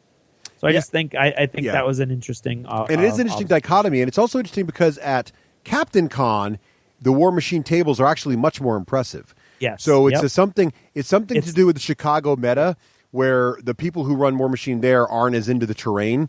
But it's generally true, I would agree. And I think it's also very noticeable because the 40K and Infinity in particular, creativity and terrain and team tournaments and all the crazy modeling that happens, it's just so obvious that War Machine is not there, at least in that particular venue for sure. So it's sort of interesting. And that's one of the reasons I like going to Adepticon is really seeing all the passion. And that's something that I was amazed by was the amount of passion in so many of these small up and coming games. The passion in Infinity. I call it small because it doesn't have the same kind of presence as 40K or War Machine, but Infinity, Malifaux is obviously getting much larger. They have a great presence there, and they have amazing tables there too.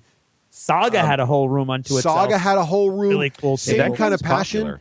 Popular. People were cosplaying at Saga. They had all their stuff. There was a couple War Machine cosplays too, but not as many as 40K. Not as many as the Saga stuff. The other one that really had a strong presence was Spartan. Spartan had a really nice set of tables going on for both Planetfall and then later Firestorm Armada. Great looking fleets, a lot of creativity there. There was actually one person at an amazing tray with a fully built out giant mothership where all the ships hovered around it. Some really great work, great creativity from all the players. What also, though, was the most interesting to me, the most interesting analysis. So analysis and Craigassist, I guess that's the thing. So Craig and I have been watching, sort of, everybody tells us that, like Age of Sigmar is doing great. And there's a huge people and everybody loves it. It was interesting. So what's changed in Adepticon in the fantasy world was that, I don't know if I didn't go last year, but when I went 2 years ago, pretty much the only fantasy presence was Warhammer Fantasy Battles. That was the fantasy game. and it had a big turnout. Not as big as 40K, but it's never been as big in the U.S. as 40K, but a good turnout.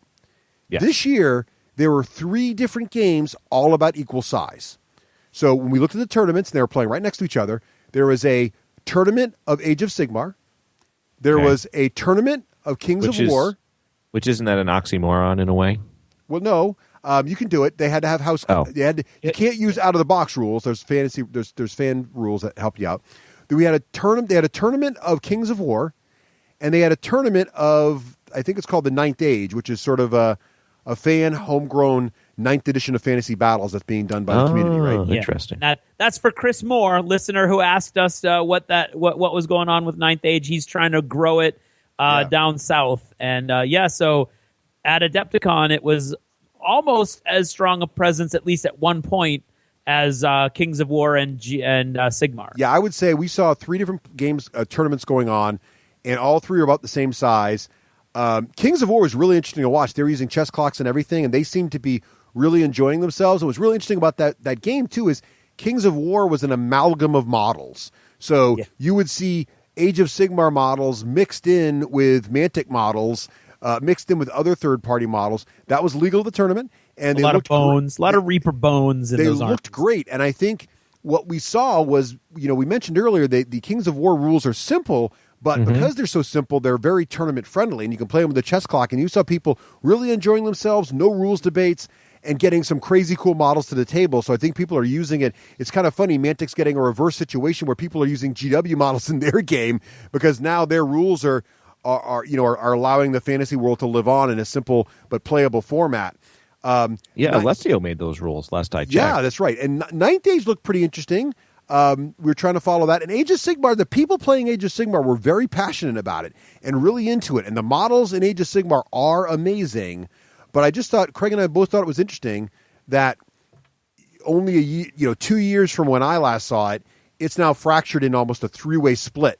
It reminds me very much of what happened with Dungeons & Dragons 4th edition, where all of a sudden Pathfinder showed up, and the fantasy RPG community literally split in half. I think you might be seeing that happen now with the fantasy, and I don't think GW is going to be able to recapture that. But I guess if they're selling their models, who cares, right? But that's what we saw. What do you think, Craig? Yeah, well, I agree with you. I actually, one night when I was wandering around late after Russ went to bed, I ran into some members of the Adepticon Council, the very small inner circle elite group that runs the whole convention, which has become kind of a big deal. And they were telling me it's how frustrating it is for them to go from just a couple of years ago. They had one 100-player tournament that they had to organize and police, and the medals and the awards for that one tournament.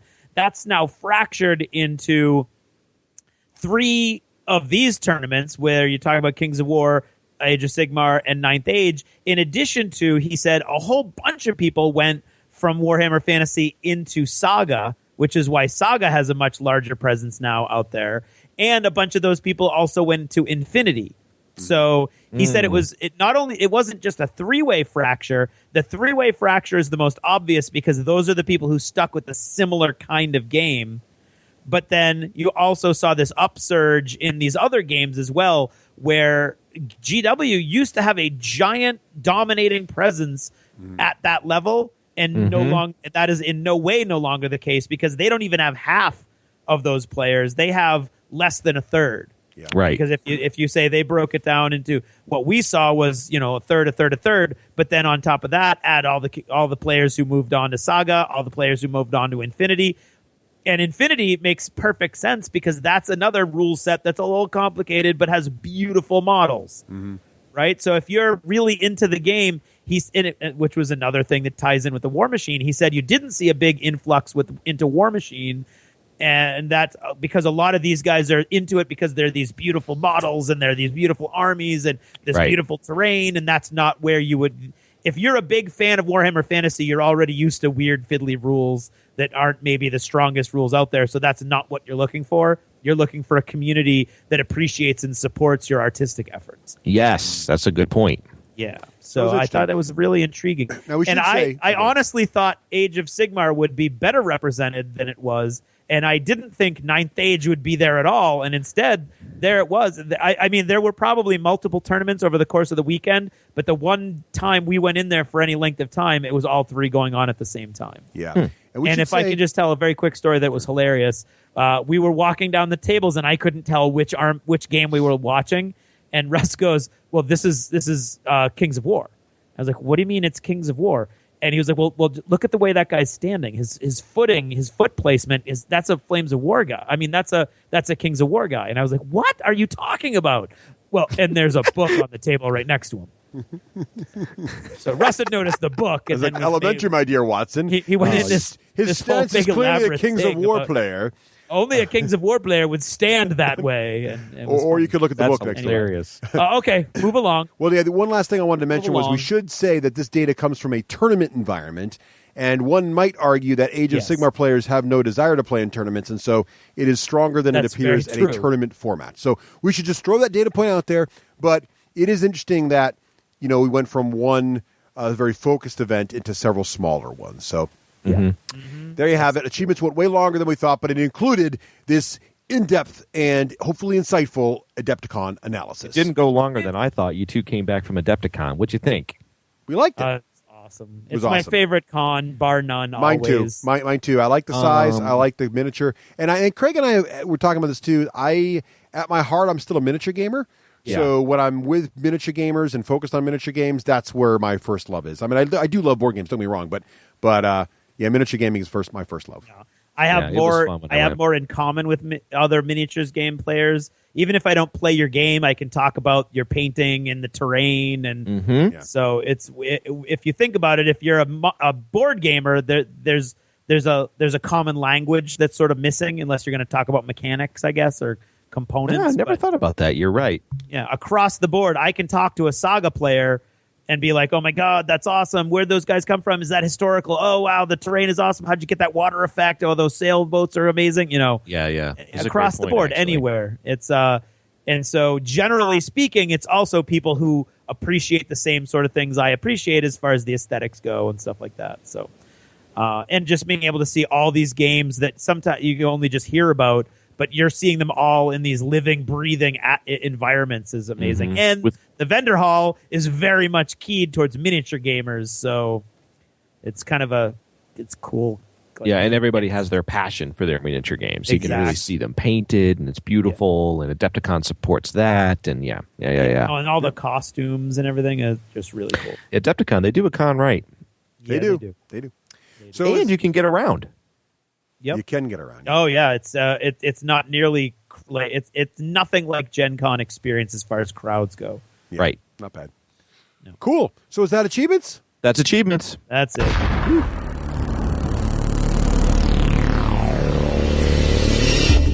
In a world where board gaming was king, in a time when Kickstarter ruled the web, when every day brought more and more games, now, more than ever, two men, and a revolving third chair, and a girl, a total fangirl, brought a shining light into the darkness so that all mankind would know what to buy.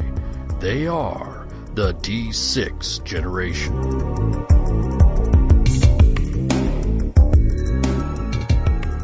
Yeah, you know what that means? It's time to talk about our favorite cowboy game, Wild West Exodus. Cowboys and lasers. And Craig and I were just out at Adepticon, and we saw the Wild West Exodus presence at Adepticon was awesome. The booth was amazing, lots of cool models. They had the brand new full compilation comics book, right, Craig? The graphic novel. The graphic novel is now available. Yeah, all that was cool to see. They had the art book. The art book from the Kickstarters was there. It's got a couple short stories in it that from an author you might recognize. The models, the newest models were there. The paint jobs in those models, Craig. Oh my God! Wow. I'm telling you, the guy they've got doing that painting now. I wish I could remember his name because he was amazing. They had a huge diorama display up that was just unbelievable and really and that was by a fan. Yeah, I know. That was this guy Wapple, I think is his last name because it was called Wappleville. Yeah, right. And somebody told me, and I can't remember now, although I think it was Burned In Designs made most of the buildings and the train and everything.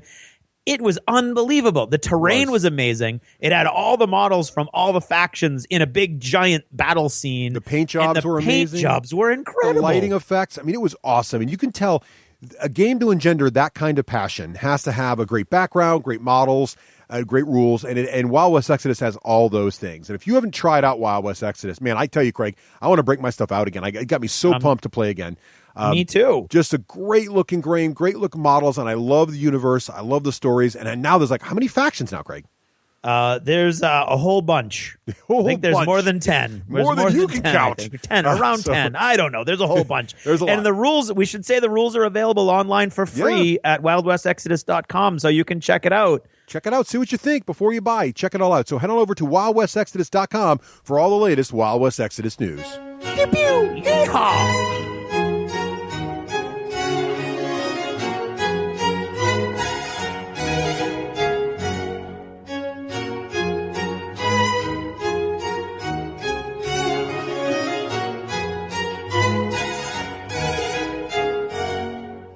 And now, in an attempt to bring a small amount of dignity and decorum to this otherwise base form of entertainment, and I use the term loosely, I am proud to present... Oh, get on with it. It's time for App of the Ep. Seriously, Wakeland, I used to have my own segment, and now I'm relegating to announcing this pap. Hey, you're lucky we still use you.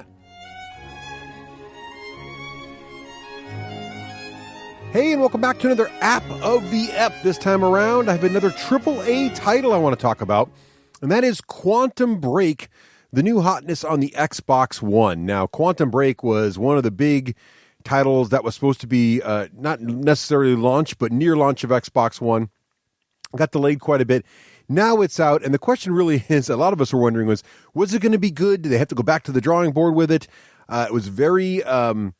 It was originally a very, very aspirational title, and I have to say what came out is pretty impressive. I'm really enjoying it. It came out last Tuesday, and the idea behind this game is it's really a multimedia extravaganza, if you will. The goal is really you play a video game, but also there's episodic content, video, multimedia content, video like a TV episode between levels of the game. And so it's not just a cutscene, it's an actual half an hour to 45-minute episode between each level, which is pretty cool. But what's really interesting about this is that the content changes based on how you do in the game. And they've done a really good job of sort of motion capturing the actors and the actors' faces who play in the show to also be in the game, and it really works. The graphics in the game are quite good. I think they really showcase the Xbox One's capabilities. And also, you really recognize the actors immediately. There's a lot of actors from a wide variety of sci-fi show. I recognize a couple guys from Fringe right off the bat, as well as a couple of their series. So you're really going to get to know the characters. You're going to recognize the actors right off the bat. But not only that, when the show comes on, it works. You don't really... It's close enough. The video game graphics in the live action show, it doesn't feel like you've shifted gears that much. It feels like you're still in the same story, which is pretty awesome. And a couple times, a new character was introduced in the live action portion of the game, and then when I back to play the game, that new actress was in the game, and I recognized her immediately. It wasn't like, oh, is that supposed to be the same? You could immediately tell it's the same actor and which character it is, which is pretty neat. The gameplay itself is really cool, and of course, for this to all work, it has to be a cohesive story, a really good story, because you're going to watch content. It is a pretty good story, so let me give you the high level. So first of all, it is a third-person shooter, essentially, but because it's a sci-fi show or adventure or story, and because of this, when in the very beginning there's a sort of a science accident, if you will, or who knows why it's happened. Part of the mystery is to figure out what actually happened. And there's a rip in time, and all of a sudden, a couple people, at least, maybe more, start to gain this ability to sort of manipulate time, and there's ruptures in time, and strange things happen in time. And so it's a third-person shooter that relies heavily on cover, but the big trick to the game is stopping time. So you can actually put a small time bubble around one of your enemies, and it'll sort of shift how the world looks right where that person is, and they can't move for a few seconds. You can actually fire a burst of bullets into the time bubble, and they'll stop on the edge of the bubble. And as soon as the bubble collapses, the bullets immediately slam into the target and take him out. There's a couple of the really cool tricks. You can sort of teleport, blink short distances by accelerating yourself in time really quickly. There are parts in the game where you can roll back time, a little bit like Prince of Persia. if you remember how that game worked, a little bit of that element in there.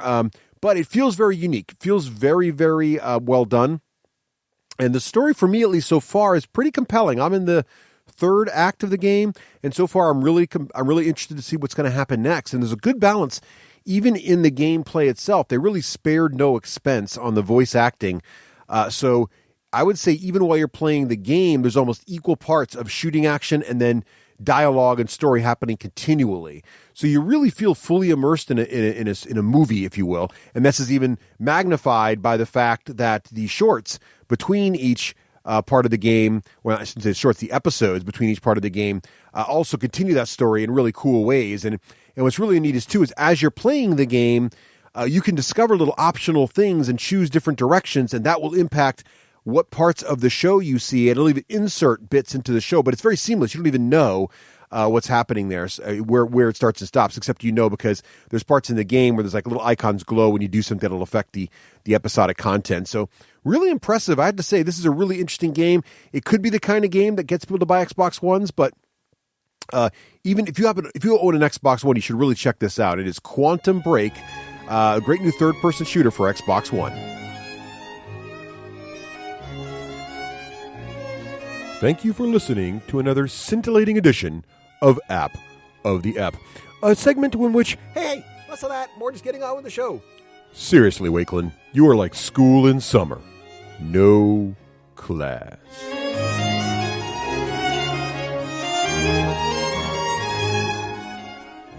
Hey, all right, welcome back. So, I haven't gamed with the boys in a while, and that's boys with a Z. Remember that, Russ, back in the day? It is the Boys. Wog. I still duh, think boys. of I you forgot saying the boys duh. with a Z. Da Boys. Yeah. Yeah. So I haven't gamed with you guys in a while, and so I thought it was time for a Raef's Roundtable, because I've been kind of busy and I haven't really seen you and hung out, although we did get to hang out last week, which was nice. And so I thought I'd do a Raef's Roundtable, check in with you guys, see what you're up to. What do you guys think? Sounds good. Cool. All right, got a little bit of weird feedback there. Russ was pixelated out. I was. But it's exciting. All right, Russ, we are going to... so for those of you that don't know, Raef's Roundtable, what it is I have a bunch of questions that Craig and Russ do not know what they are. I have not shared them with them. And these questions are just things that are on my mind. They can be anything. They can be quite random. And Russ and Craig don't know what they are. So it's really quite fun. Okay, Russ, we're going to start with you. All right. What I'm ready. I'm warming up. Wait, I'm warming. Okay. Let me do my exercises. Me, moo, moo, moo, moo, me. Okay, I'm ready. Stretch I'm your ready to brain. go. Yeah, I'm stretching out. What is your current game right now that you could not live without? Huh. Oh, that's a tricky one. Now, I assume you mean... live without. I assume you mean a board game. I purposely... these, believe it or not... All right. They are perfectly crafted just as they are, so you can interpret them as you wish. You could double answer. You could pick a computer game. I'm going to have to say Dungeons and Dragons. Oh, I did not 5th anticipate that. edition, because I am playing it quite regularly now with my daughters. And I'm taking... So let me just level set the question here. I'm taking this as an all-encompassing, this game must exist for the betterment of my life and mankind. So... Both my daughters are hugely into it. They are running multiple campaigns. I believe there are 6 campaigns now involving my children and my niece and nephew in some various stages. My brother's running a campaign. I'm running a campaign with them. It's a great way. I see all this creativity they do. I would be very, very sad if Dungeons and Dragons 5th edition did not exist. So I will have to say Dungeons and Dragons 5th edition. Wow. All right, and it's given you just tons of joy on top of all that? It is, yes. Okay. All right. And Craig, by the way, your questions are not necessarily the same, nor do we necessarily alternate. You're phased in at particular moments. I think I remember these aspects of this particular activity. That's right. I don't want you to think you're like you have to prepare or be prepared. Right. I don't want you prepared. No. Russ. Yes. What is your day job? Oh, what's my day job? My day job is I am a product manager at a software company. What does that mean? It means we build basically product management's job, and if you're not in software, it's a little confusing. Actually, product management is actually broader than just software. Many companies now have product management, but basically we make sure we're building the right stuff in the right order, the right way, essentially is what we do. So we do product vision. We figure out what we want to build. We understand the market. And then we describe these needs to engineering, who goes ahead and builds it. And then as engineering builds it, we make sure they are actually solving the business problems the way they're building it, the way we ask them to. So I don't know why. I don't know, Craig, if you share this or not, but I'm fascinated about like what people do, how they end up there, what they get there. Like when I go to cocktail parties, I have a blast because I talk to people and they go, "Oh yeah, I work on the weenus." Remember that from Friends? Right. And I'm like, describe that. What does that mean? And that's a poor example because it's making a pun that I don't really mean. It's like I work in product management, like Russ is, and I'm that guy at the cocktail party that's like, what does that mean? What do you do? What does that do? Yeah, right. No, that's always been you. I know. All right. So, Russ, what is your in what product? Like, what do you sell? Like accounting software or something? Or no, what do you produce? We make talent management software for healthcare.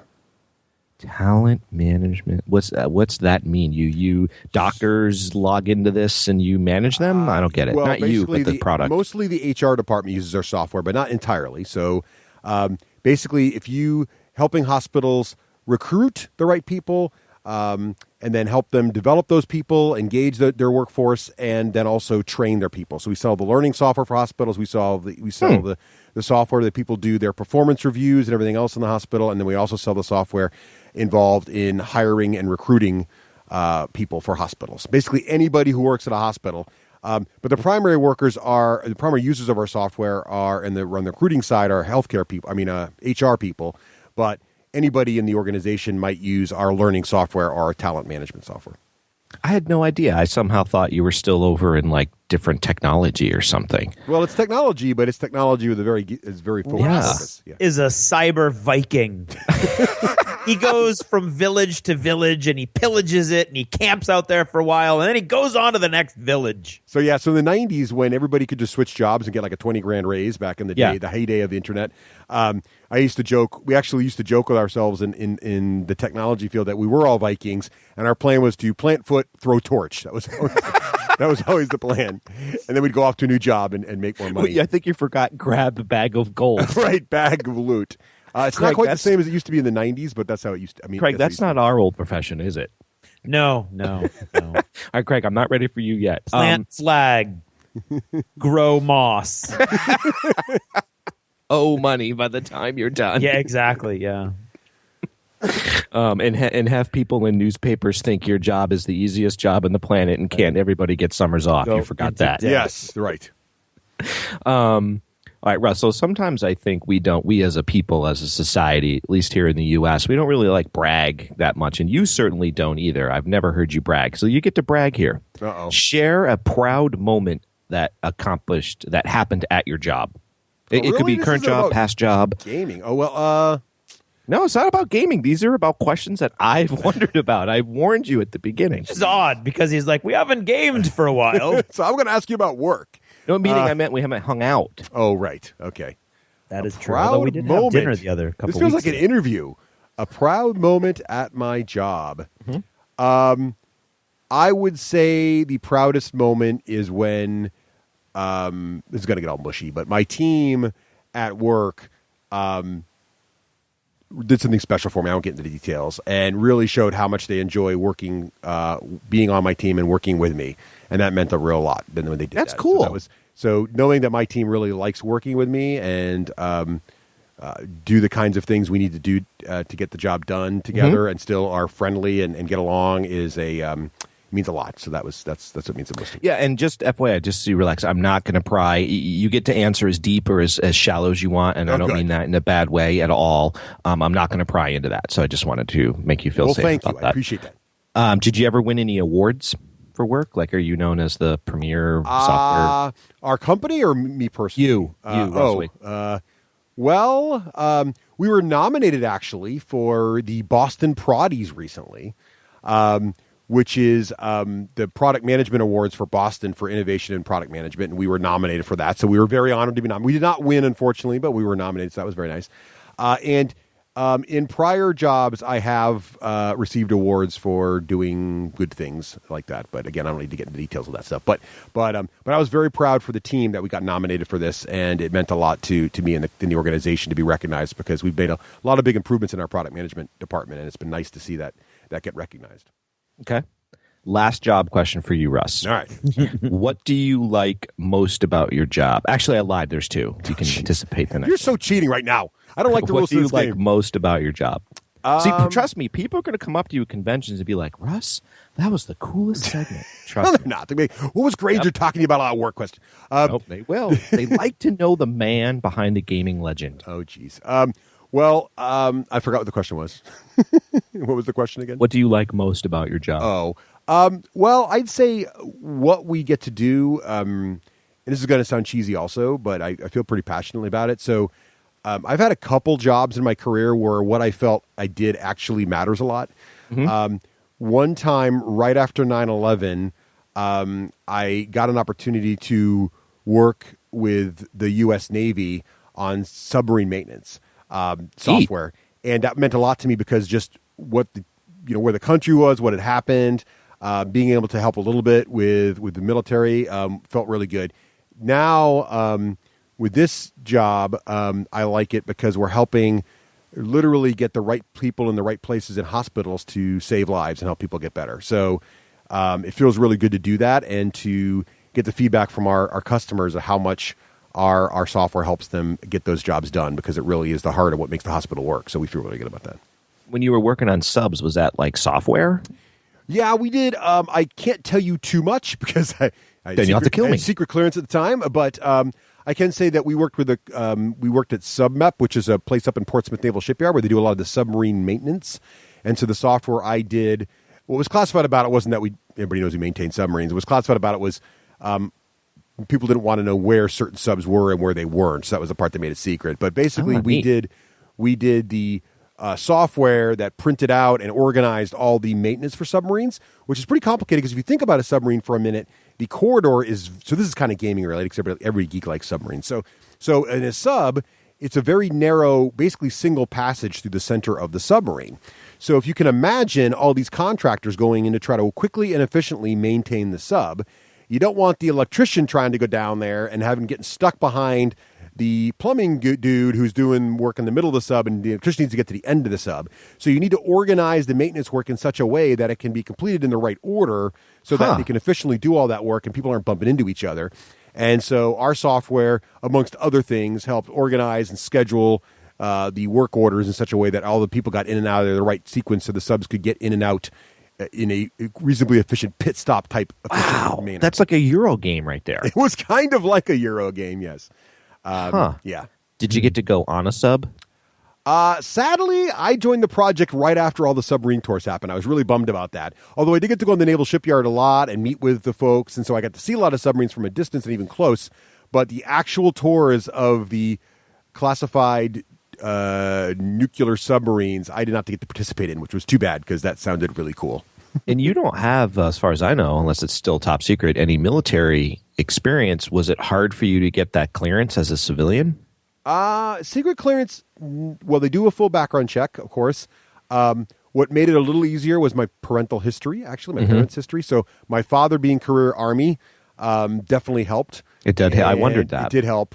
So that helped. But they went through a process. There was a process involved to get your secret clearance, and you have it for a certain amount of time, and then either you get it renewed or it expires. But actually, it helped getting cleared for secret clearance.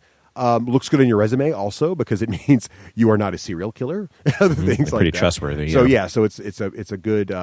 How long ago was this? That was, like I said, right after 9/11. So about 2001 9/11, through 2004, I think is what I was that. Yeah. Cool. All right. Thanks for sharing. Cool. And when you're talking to Russ, like your idea of his job sort of freezes in place from the last time you asked him. So until you asked these questions, I thought he still worked with submarines. Yeah, see? See, there you go. See, I thought he was one job after subs. No, there's been which was some sort of utilities or something. There's been several jobs after subs. Yeah. But, I remember the hospital thing because it sort of coincides with stuff and Yes. in my life, and we've actually talked about it. But Right. till then, my default thought was always submarines, probably because that's cooler. It's probably the coolest job I have, and it's the one job that actually coincides with my degree. So that was a big deal too. Well, that's true. Right. Awesome. Craig. Yes. We all Ooh, it's know what my Craig turn. does. Go, Craig. Go. Okay. Get him.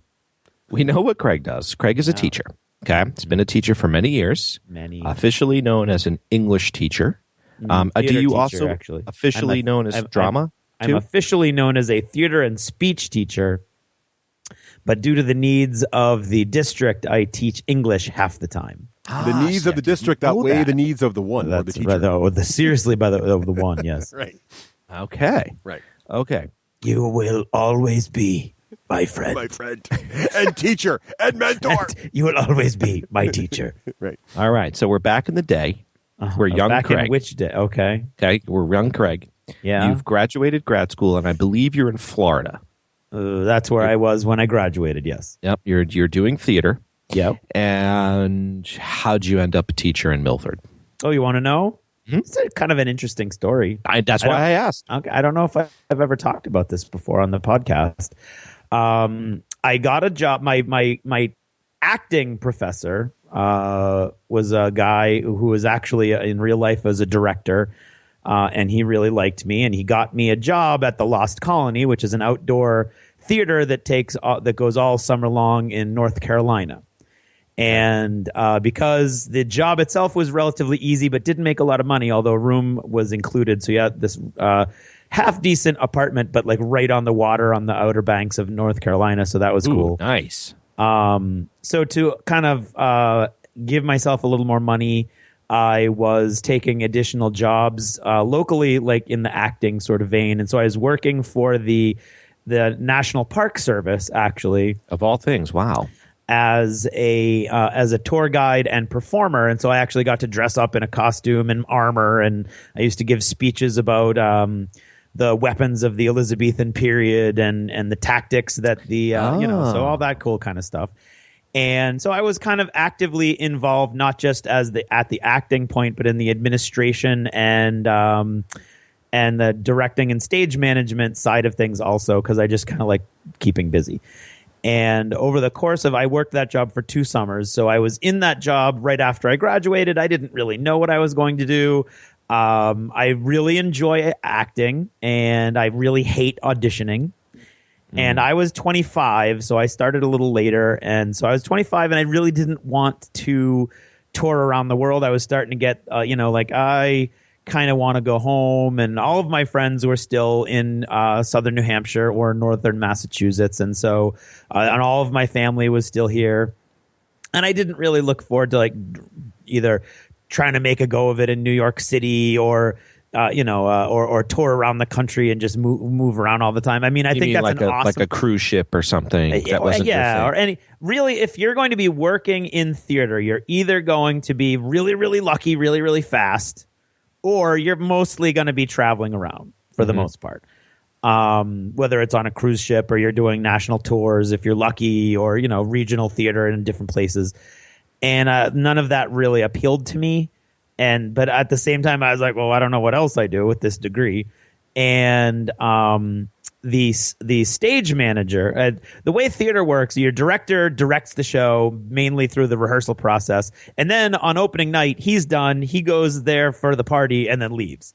And the person in charge of the whole production is your stage manager. Mm-hmm. So the stage manager is really in charge of pretty much everything once the show starts. And the stage manager was fond of me. We got along really well. And I tried to make myself helpful in any way that I could. And towards the end of the season, she approached me and said she worked at a very prestigious theater actor training school, professional actor training school in the South. And she offered me a position. And I was like, whoa. I was like, my jaw kind of hit the floor. And I was like, wow. But at the same time, I was like, I just spent 2 years in Florida, upstate Florida, and North Carolina. And I don't know if I want to spend any more time down south right now. I'm kind of a Yankee. I kind of want to go home. But at the same time, I was very flattered. And that was definitely a pathway down the theater point of view.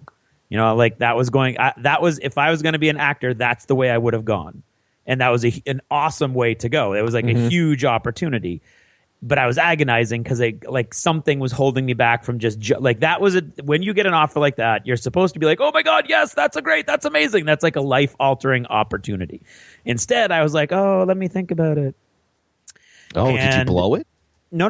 While I was thinking about it, during the week that I was thinking about it, she was like, I don't. Was she like, oh, that's the wrong answer?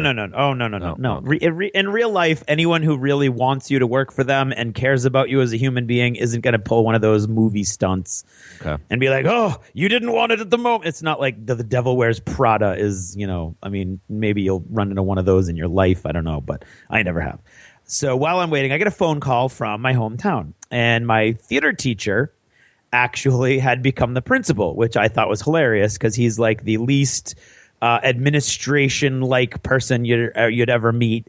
But at the same time, he's really like most directors, he's kind of a control freak, and he really likes to be in charge of everything. And he's really good at coordinating stuff. And so it made a certain amount of sense, although his dying to know how you get to Milford. His irreverence. He calls up and he says, they're making me the principal. I want you to come up and be the theater teacher.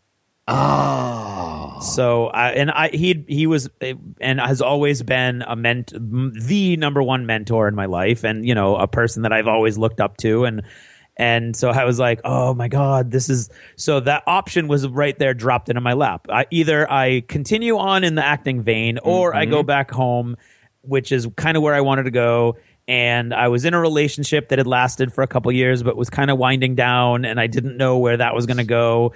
And everything kind of lined up and was sort of pointing back up north. And I did get another offer. Somebody very wealthy offered to put me up in New York and let me live, like they would pay my bills for a year to see if I could make it. Like a Patreon. Exactly. It was a patron from before when. Yeah. Anyway. But I didn't want that. And so I said yes to the high school job, and I gave my regrets to the stage manager, and she understood completely, and I never looked back. And I really don't think, I really think I made the right choice. I really, I've enjoyed it. I feel like you have, as far as I've known you. Yeah. How many years has it been? 20. I just got my 20th year plaque at the beginning of this school year. So I'm finishing up my 21st year. Russ, any questions? So. I think it's awesome. I knew most of that story, but I didn't know you just got your 20-year plaque. Yeah, man. That's pretty It's cool. been a long time. How's that feel? Like is it old? Yeah, that's old. Actually. Are you like, wow, like how'd that happen? Or... But sort of like when you get to be a certain age, you start thinking, I wonder when I'm going to start having the children of the kids I went to high school with. And then all of a sudden it just happens and you're not even aware of it. And then so like this year, I have a student who apparently I went to high school with his dad. And I think his dad remembers me way more than I remember him. And every time I tell a story like, I remember back, because I teach in the high school, obviously from this last story, I teach in the high school that I attended. So I do have lots of stories like, when I was a student here, blah, blah, blah, blah, blah, blah, blah. And when I tell those stories, the kid is always like, yeah, was my dad there? Yeah, I bet my dad was there. Like, I don't remember if your dad was there. I'm sorry. Wow. Yeah, here's a mind bender for you along that same line. So I just was having dinner with my oldest daughter, Sage, and all of us here, and Addie. And Sage leans over the table. She's 22 now. Ugh, that's mind-bending right there. I know, isn't it? And she leans over and she goes, Dad, I have good news. You're not going to be a grandfather. And I'm like, okay, honey. I mean, she's not dating anybody. It's not her thing. I mean, it's not like she got a serious boyfriend or girlfriend or anything. And so I'm like, okay. But then it dawns on me, I had her when I was 24. So like 2 years from now, if I was myself or if she was me, I would be a grandfather, which totally I do not want to happen. Wow. Yeah. You started early. Yeah. It was right after college. Taught 1 year, boom, baby, Sage. Wow. So, yeah. Any regrets, Craig? Do I have any regrets? Mm-hmm. Wait. I've got a few, but then again, too few to mention. This is getting really sappy really quick. let me Do I have any regret? Yes, go ahead. Profit set, okay? Yep, we know your whole life wouldn't be your whole life the way it is had that not all happened, but pretend like it still could. Have I missed any opportunities that I wish I would have taken? Like, pretend you could have the life that you have now, and then are there any regrets? So you'd have your wife, you'd have your son, blah, blah, blah. I honestly have tried everything that occurred to me that I wanted to try. And I've succeeded in some and I've failed in some, but I've done my best in all of them. So there's nothing like, oh, I could have done this and instead I didn't.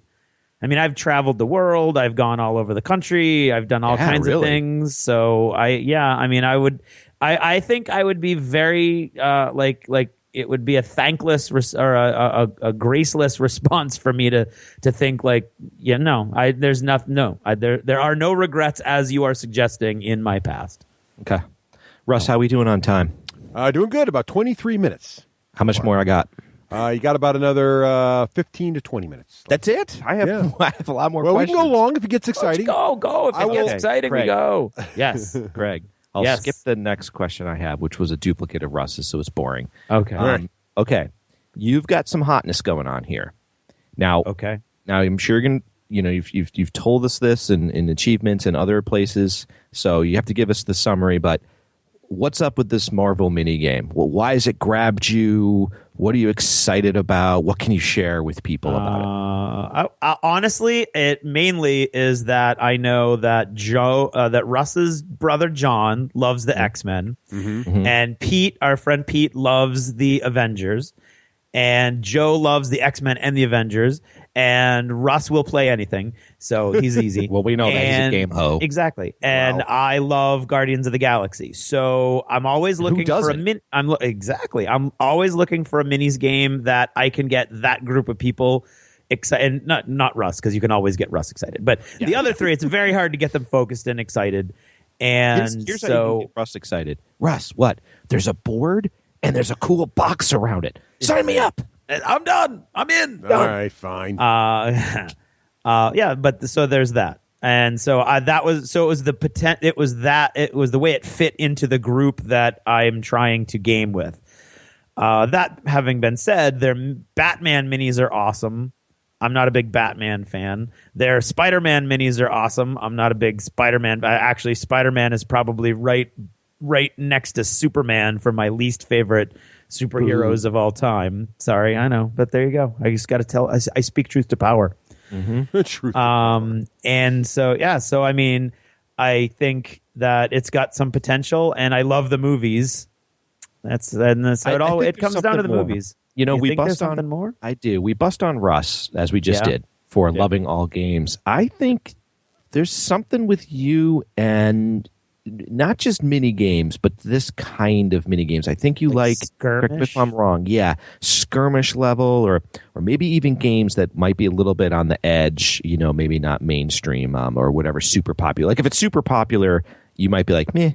But if it's just something that nobody else has discovered yet, I think you like. Correct me if I'm wrong. I think you. I don't think so. Not consciously. I mean, if this really was. What's that? Like, how'd you know about it? That's a good question. I don't remember what first brought. Somebody's email. It must have been like Christian or Matt sent an email out to the little group, and I was like, "Oh, Marvel, that looks cool." And then I looked at it, and it was pretty much. It started with 3 starters. It started with the starter I would want. It started with the starter that John would want, and it started with the starter that Pete and Joe would want. So it was like crazy that there were 3 teams, and those teams fit exactly what my friends would want to do. I see. Right, and so. Are you terraining it up? I may be. Okay. Yes, I am. Oh. I just got on Amazon. I just got a mini, a toy of the Milano Star-Lord spaceship. No. Isn't that the cookie with the chocolate? It is also a cookie. I believe it is also a cookie. What is it, Russ? It's a Pepperidge Farm cookie. Pepperidge Farm. It is, remember. but it is also a blue and yellow spaceship with 4 wings on either side. Yes. So I got that, and I just dulled it. I just sprayed dull coated it up so that it looks less plastic and more like a cool model. And I'm gonna ink it up and make it look cool. So yeah, Russ. and I think I'm gonna get a Quinjet too, because Nice Quinjet. Who doesn't want one of those? But Russ, weren't you surprised when Craig was championing a Marvel minigame? I mean, I just don't think of Craig as superheroes. I was, because normally Craig likes the more. I don't know. I feel like Craig, you like the more mainstream games a little bit. That's what I would say. I think this has the potential to be a more of an edge case game. Yeah. The rules are relatively untested, unknown. Yep. Could be pretty sketchy. Yeah. The models are getting mixed reviews, and a lot of people like them. A lot of people are not impressed. And so it was not a guaranteed hit. So you don't take a chance like this very often. So I thought that was pretty cool that you're venturing out of your comfort zone and trying this out. Yeah. Okay. There you go. All right. Thank you, Craig. Well, we're going to you're bounce very welcome. back to Russ. But, All right. Give me a first- break. I'm braced for Did you know impact. Here about we go. my new coffee hobby? Did I tell you about that? Where I get the beans. I get special beans. They get mail ordered to me, and they're You told me this. we're like, So you're not a K-cup guy. You need to have No. freshly ground beans. Yep, and I get from- them they're called One Source, so they come in fresh from Ethiopia Right. and Picked by different starving Colombia. children. Right. Yeah, it's awesome. And then they it's kind of like wine and cigars. They'll put on the coffee. It's just coffee, right? It's not flavored coffee. It's not hazelnut or anything, but it'll be raisin, rum, and caramel. And I'm like, ooh, that's going to be good coffee. So hang on, I'm going to go grind some beans. You're I'll gonna be grind right your back. beans. Okay. That's good. Do we play a little alluding music here now? He's grinding I the don't know. beans. Is he going to do something like grind it in front of the microphone? I feel like it's a euphemism. All right. Did you hear my beans grinding? I got did. It was, a little suggestive, but no one was harmed. Yeah. All right. So I poured myself a fresh cup, and I do that thing I have the tea kettle where the spout's on the bottom, and it's really thin. Yeah. And Okay. Doc got me all into this, and you pour it over. You do the pour over drip coffee. All right, okay. So good. All right. Okay. You do have me wanting some coffee now, but I'm just going to go fire up my Keurig and have it in 30 Yeah. seconds. You have to weigh the beans, Russ. You have to play See, with the bean weight. that's That's too much an work. awful lot of work. That's too it's much so work. fun. I like my modern, very wasteful Keurig cup system. Wait till you. I thought I used to. I was over at Doc's and for his birthday, and that was fun. By the way, his wife was like, "Raef, you need to come out for Doc's birthday," and she literally flew me out, literally. Oh, wow, and so we surprised him, and it was really fun. Anyway, he pours me this the best cup of coffee I've ever had, and then I can't even drink a Dunkin' Donuts coffee anymore. I'm like, ugh, this stuff's like dishwater, and I used to love Dunks. Anywho, Russ. Yes. Okay, don't go too far into this because I think we're going to talk about this in other areas in the Lost chapter. But give me your top 3 computer games that you're playing. Oh, yeah. We just talked about this in the Lost chapter, but I'll give you the high level. Here we go. Well, not everybody has the Lost chapters, I right? understand. So top 3 video games right now are, I would say, I'm really enjoying, it's actually kind of an older game, Age of Wonders 3. So I've been playing that game with my daughters, and we're really enjoying it. This is a turn-based strategy game. Really having fun with it. Is it like a remake of a board game? No, but it has a very board game feel. So you're at a macro world level where you're taking over the world.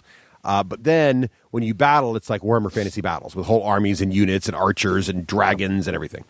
Then I'm also enjoying, number 2 would be probably, it's a tie. So 2 and 3 are, in no particular order, StarCraft, the new version of StarCraft, the Protoss story. So I'm really enjoying that.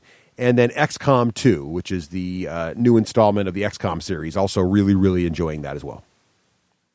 Was that 3? I missed it. That is 3, yes. Okay, sorry. I zoned out there. That's right.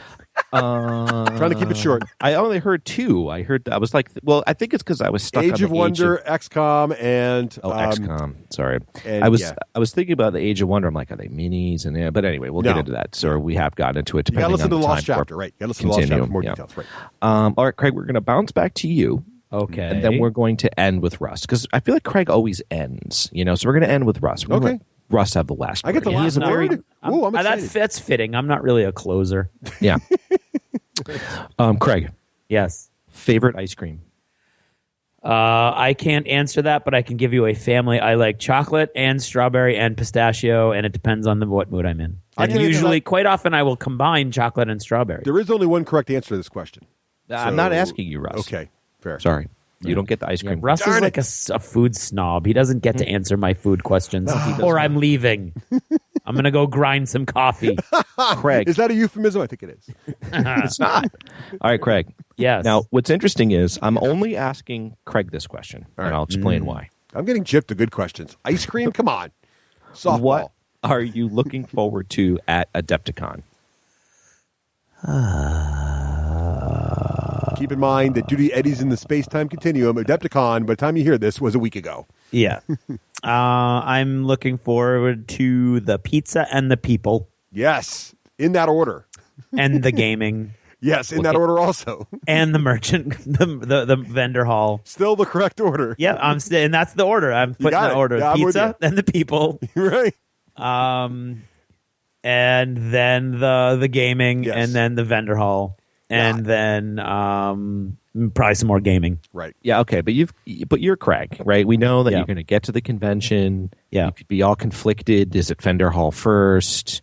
Games? It's pizza first. You could- Oh, it's almost once I get settled and situated, it's going to be vendor hall first. Okay. All right. Anything particular you're looking to hit? Terrain for the Marvel game that's on the edge that nobody will ever play with me. That's right. Once you get the table, Craig, they will come. If you build it, That's my theory. They will That's my come. theory.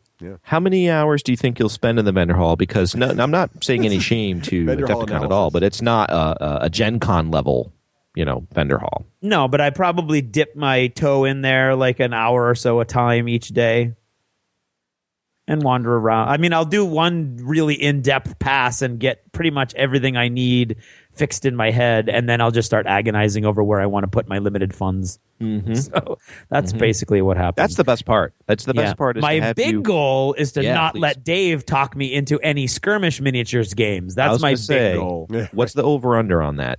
I think I've got a very good chance because I just dropped over $100 on Marvel miniatures. I think you're right. So I think I've got a pretty good chance. And I fell for Free Blades last year. So although that wasn't Dave's fault, that was a great demo for a game that then turned out to be, for me, in my own opinion, not as much fun as the demo was. Yeah, that demo was fun, and I did like It was some a of the blast. models. Yeah. Yeah. And I should also keep in mind that when I do a demo with all my friends who I don't normally get to game with, I should remember that part of my emotional response is, oh, cool, I'm playing with a bunch of guys I don't normally get to play with. Maybe Yeah, it's not totally. necessarily the game. Now, Russ, don't you agree it's kind of fun to have lunch with Craig, like after the first day, and see how he's conflicted and what's he gonna buy, and he goes back to the booth and he holds the things. I miss those days. Right. Yes. I would. No, Russ doesn't think that's fun. I think that's fun, Craig. I like to be Yes, part but of it. You have a help very you strange decide. sense of fun. Yes, I know. You are one of those people who likes to watch other people spend their money. No, I like it when I do. I am the same way. You should have seen me working Dave last year at Gen Con. Dave, you really need these zombies. See? I like And it. I enable also. I'm like, Dave, you want me to hold the rest of your stuff while you go look at those zombies? I like it when Craig and I find the big game and self-justify to each other why we're about to buy it. Oh, Yeah, that's That's the fun best. too. Like, remember the year we got into Malifaux and we're all like, Yes. Malifaux. Now, Malifaux's still awesome, of course. But we were like, all three of us were like totally into Malifaux, totally bought Or everything. what about Dust? Dust was the same way, yeah. Dust, we That's did it the all best. before we even went to Adepticon. Right. So I'm just waiting for what that is. I don't think there is one of those this year. I think we know enough to know what they are. We're already into it. I mean, I think Antares and I think it's Antares. Maelstrom's for you, Edge are the yeah. big ones. But yeah. So I'm looking forward to seeing what other people get excited about. See, listeners out there, there's a difference here. See, Russ being the big engineer, software secret submariner that he is. Russ goes like this to a vendor Submariner. hall. Russ sees it. If he likes it, he buys it. End of story. I mean, unless it's like $2,000 or something. Yeah. Right. Craig, he has a budget because he has a lot of gaming hobbies. You have a lot of I different have things. a lot of hobbies, period. You have a lot of hobbies, and so he has to really ponder where that's going to go. Yeah, it's important. Right? It's as Am I close right, to a Euro game as I get. Yeah, that's right. That's right. Okay, now Craig, why didn't I ask that question to Russ of what you're looking forward to Adepticon? Because you would have got a DACA mouse answer. Exactly. All right. Everything's got to be great. Wow. Exactly. Okay, Russ. Yes. I'm assuming due to the this is a computer question, and so Yes. it just is because right. I'm really curious. Okay. And it's a while back, so I think we should be good. Okay. You played The Witcher. Yeah, I love The Witcher. It's not that long. It was last summer. I know. I'm still playing it, actually. That's the fourth game. If you were to ask me the fourth game, it is The Witcher 3. I'm still playing the downloadable content. It's awesome. Well, that's what I wanted to ask you is just tell us some fun stories you had in there, some great moments, or how has it ended for you enjoyment-wise? It sounds like it hasn't. You're still doing the Well, the main download. story has ended. Like, basically, talk to me about The Witcher. So what I would say is, and this was not the Lost Chapter, because we were talking about more current games, although I think I mentioned it. What I liked about The Witcher, it is one of my most favorite RPGs based on the story, the character. It has everything. So it's the story, the character development, the combat, and the music, and the voice acting, and the writing. I know. So You've already told us that. I'm letting you get warmed up. Yeah, so it's like when it's the whole's greater than some of its parts, so it all comes together. What I did not like about it was that you have to, you can't roll your own character. So you're playing, I mean, he does level up and you choose sort of his skills and stuff, but you're always playing Geralt, right? So you're always playing the same guy. He looks the same. You can't change his hair, his body, or anything.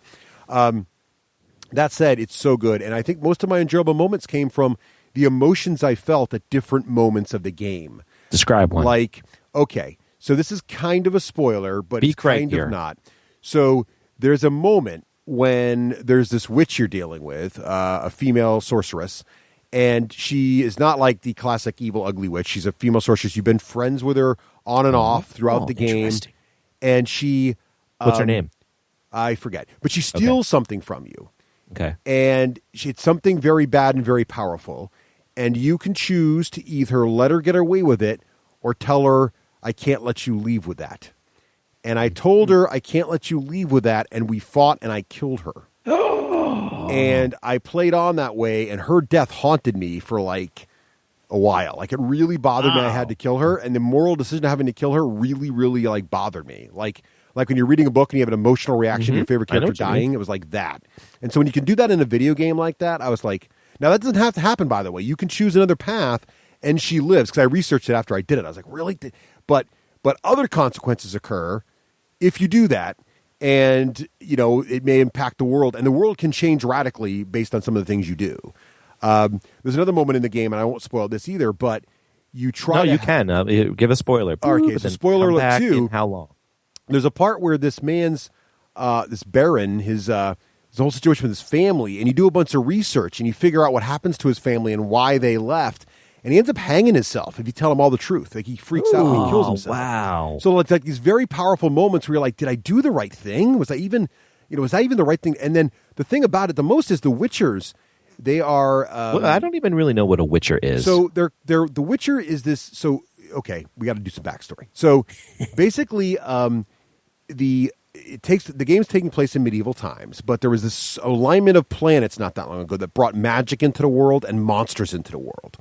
That'd be cool. At the same time that this happened, the Witchers were formed, and it's not exactly clear, and maybe it is for those who are really into the history of the game, but it's not exactly clear if the Witchers were also created at the time of this alignment, or if they are sort of scientific experiments with scientists and magicians who made these people.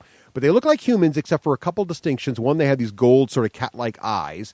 They have access to certain levels of magic, but they're not like true sorcerers. There's special things. They have superhuman strength, superhuman speed a little bit, and they can train and do certain things. However, they have essentially no feelings, and they train their entire life to become monster hunters.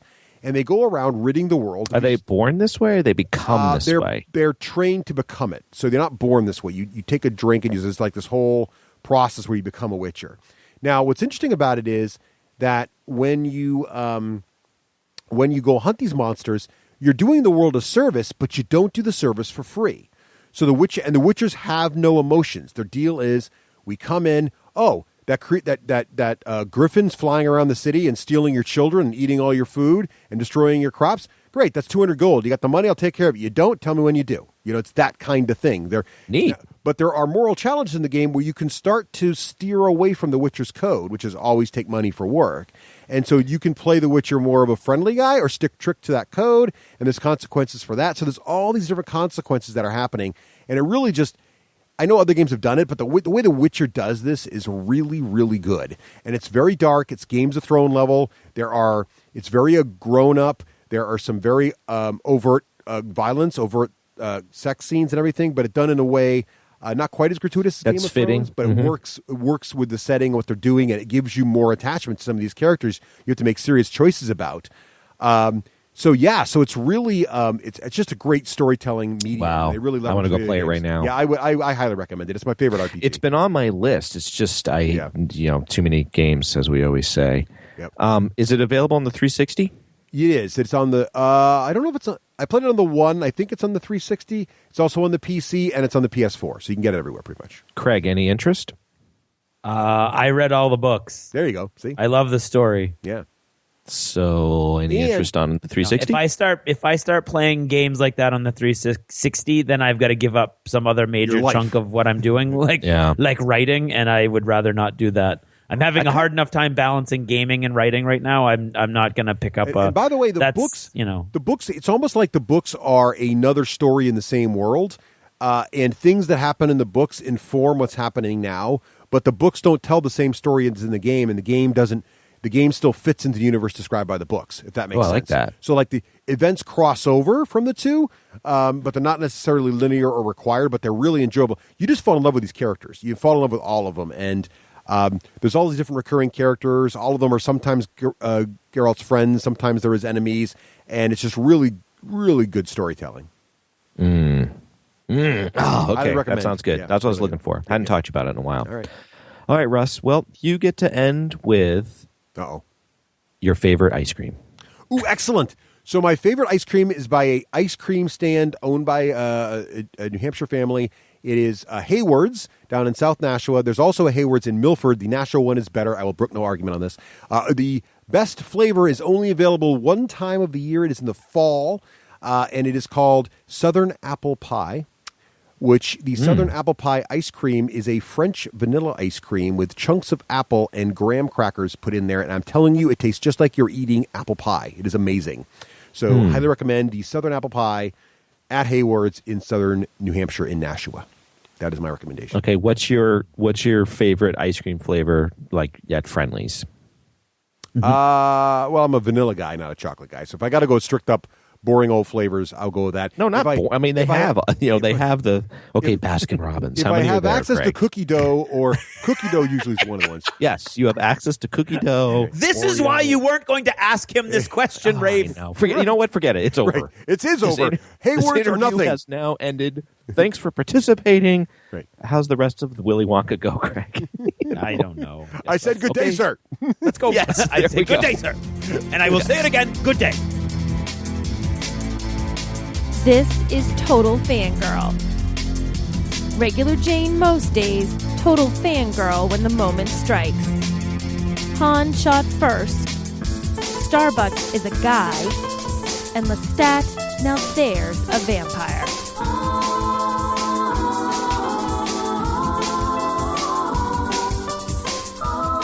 Hey everyone, I'm Nicole, your Total Fangirl. You can follow me on Twitter at Nicole Wakelin and check out my blog, totalfangirl.com. Thank you to all of our wonderful supporters who support the show by heading over to patreon.com/the D6Generation. We very much appreciate the support. It was a big week if you happen to be a Star Wars fan, and that is because the trailer for Rogue One finally debuted, and whoo, baby, was it a good trailer. If you're a Star Wars fan, this thing had you going nuts. It was really, really good.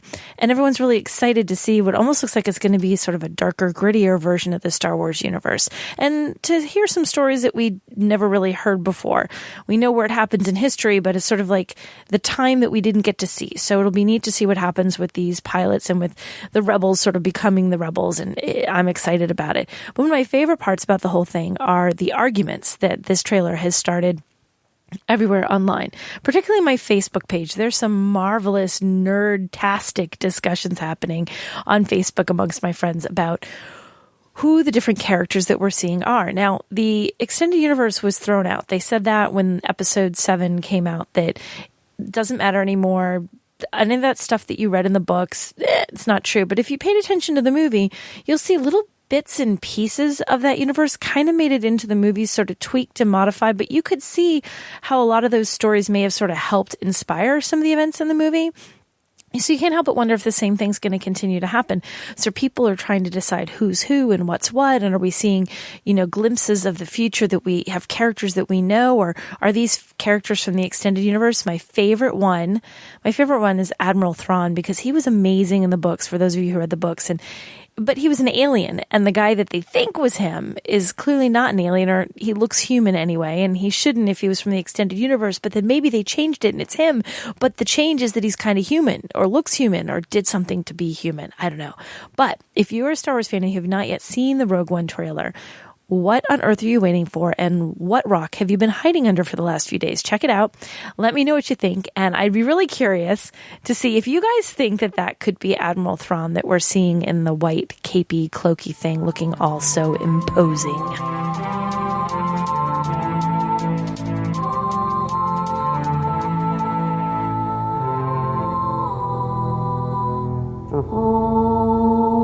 Hey, you know what that sound means? It's time to talk about our friends at the War Store, bringing the war to your door since 1999 with the biggest bearded Viking ever, Vic the Viking. And you cannot underestimate Vic the Viking. Nor his beard. And I really love the new look and feel of the warstore.com. Same great, easy to navigate structure. All the games on the left-hand side there. Click your favorite game, takes you right in there, shows you all the details. But it's just so fancy and cool and colorful now, and it's easy to see the great imagery of all the cool stuff they sell. And pretty much what they sell, Craig, right, is everything you need for your gaming needs. Not just miniature war games, I mean, board games, everything, but their specialty, what they grew up on and what they know, best of all, is miniature gaming.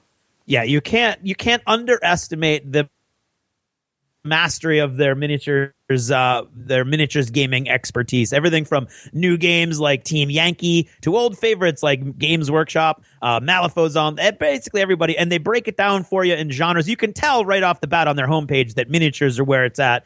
Right down that left-hand margin, you've got fantasy miniatures, boom, historical miniatures, boom, sci-fi, right. steampunk, collectibles, and anywhere that something might overlap, it's going to be in both of those categories because they've got you covered. They really, really do.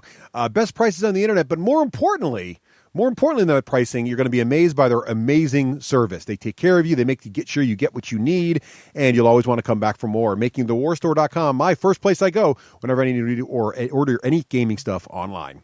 Absolutely. I'm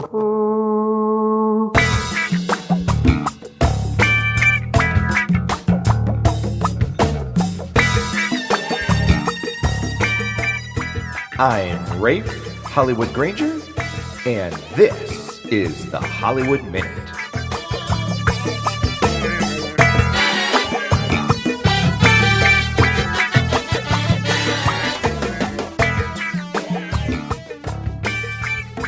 All right, well, I'm Raef Granger. Welcome to another Hollywood Minute.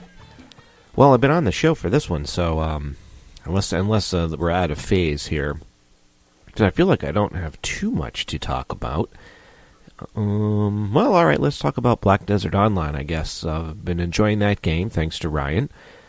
And let's see, I'm working on making a wagon. So I got a wagon from a quest. It has 6 spots in it, but I'm working on making a wagon with 10 spots on it. And I guess what's interesting about that is I think this is what they mean by an MMO sandbox game. I'm having more fun figuring out the steps necessary to build this wagon. I shouldn't say more fun. The other game's fun too. I like questing too. So, basically what happens is it's like, oh, you need 6 ingots and 6 maple planks and black powder and then this and then that. And then you have to build it in a specific refinery. So it's nothing earth-shattering, but for whatever reason, I want to make this from, quote, scratch, not buy any of the items on the auction house.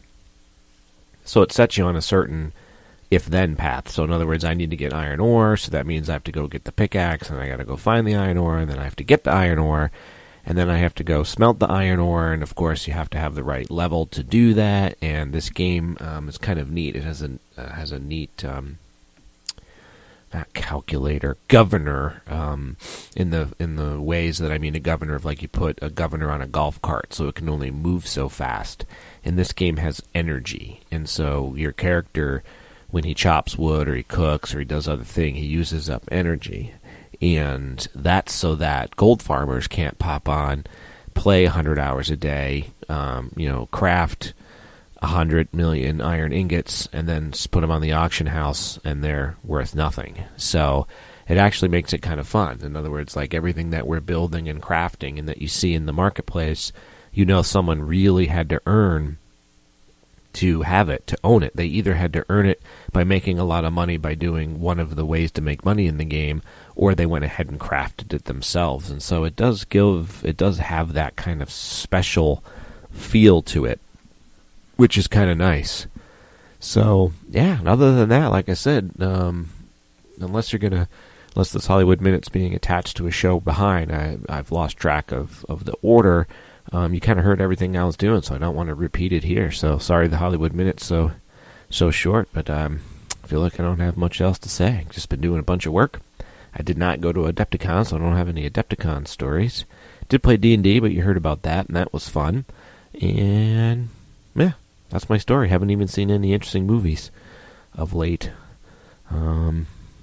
Sorry for such a slow Hollywood Minute. So I'll wish you all a good couple of weeks until the next show, and happy gaming.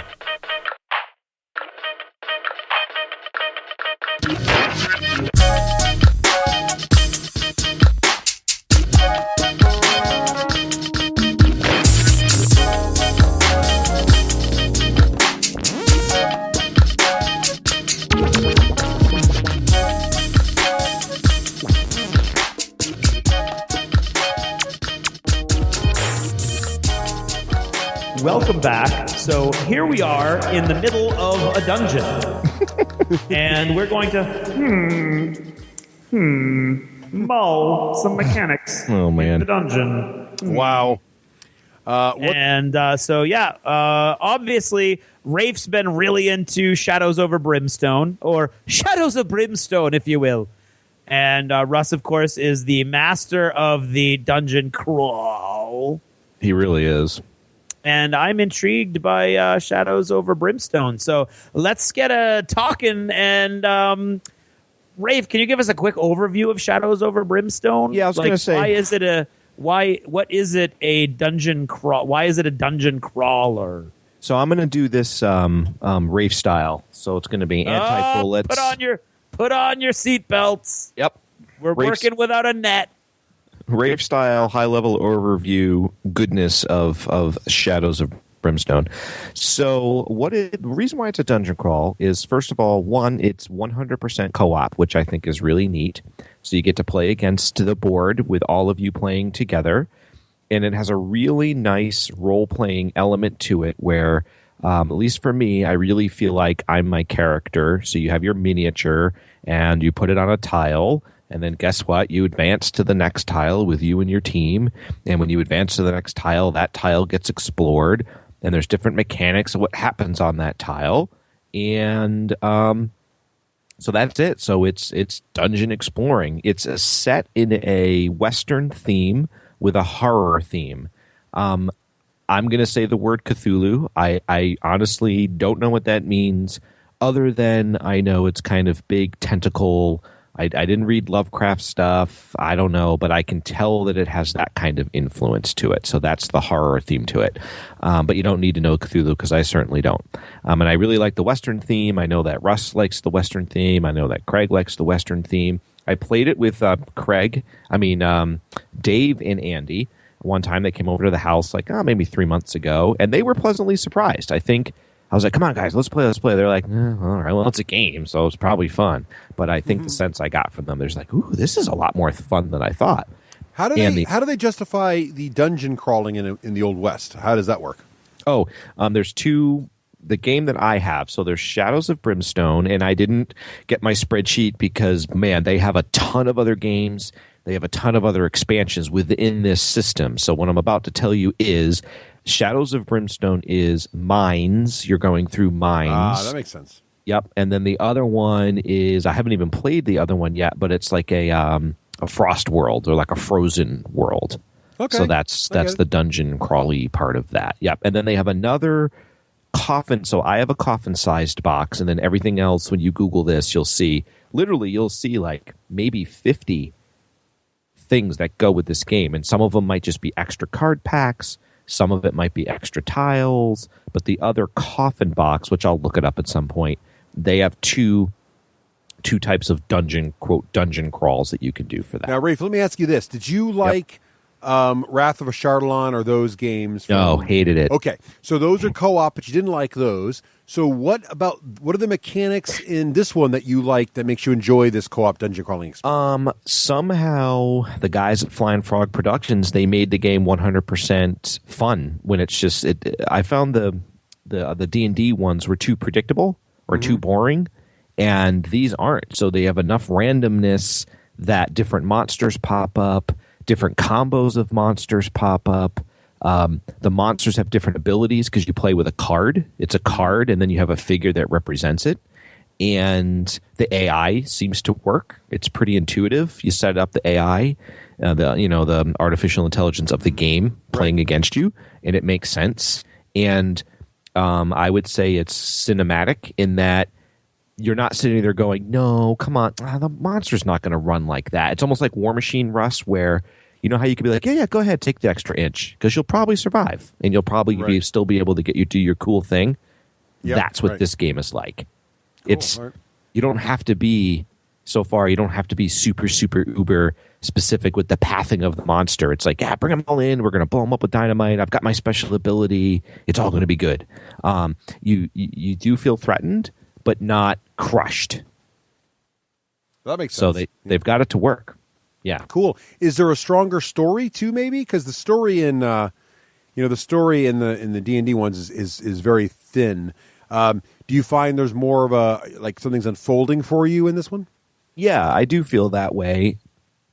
It could just be because I like the Western concept. So it's sort of that, Western town theory. And you've got this. Yeah. Oh, the other thing that I think's really fun maybe with the story is like you can play the saloon girl. So every character, there's 4 miniatures that you play, or 4 characters, I should say. Mm-hmm. And then if you buy the other coffin box, which name escapes me, you can play, I think, up to 6. So those 2 games can completely blend together. Mm-hmm. But in this game, you have the saloon girl on one side of your card, and you flip it over, and it's the piano player.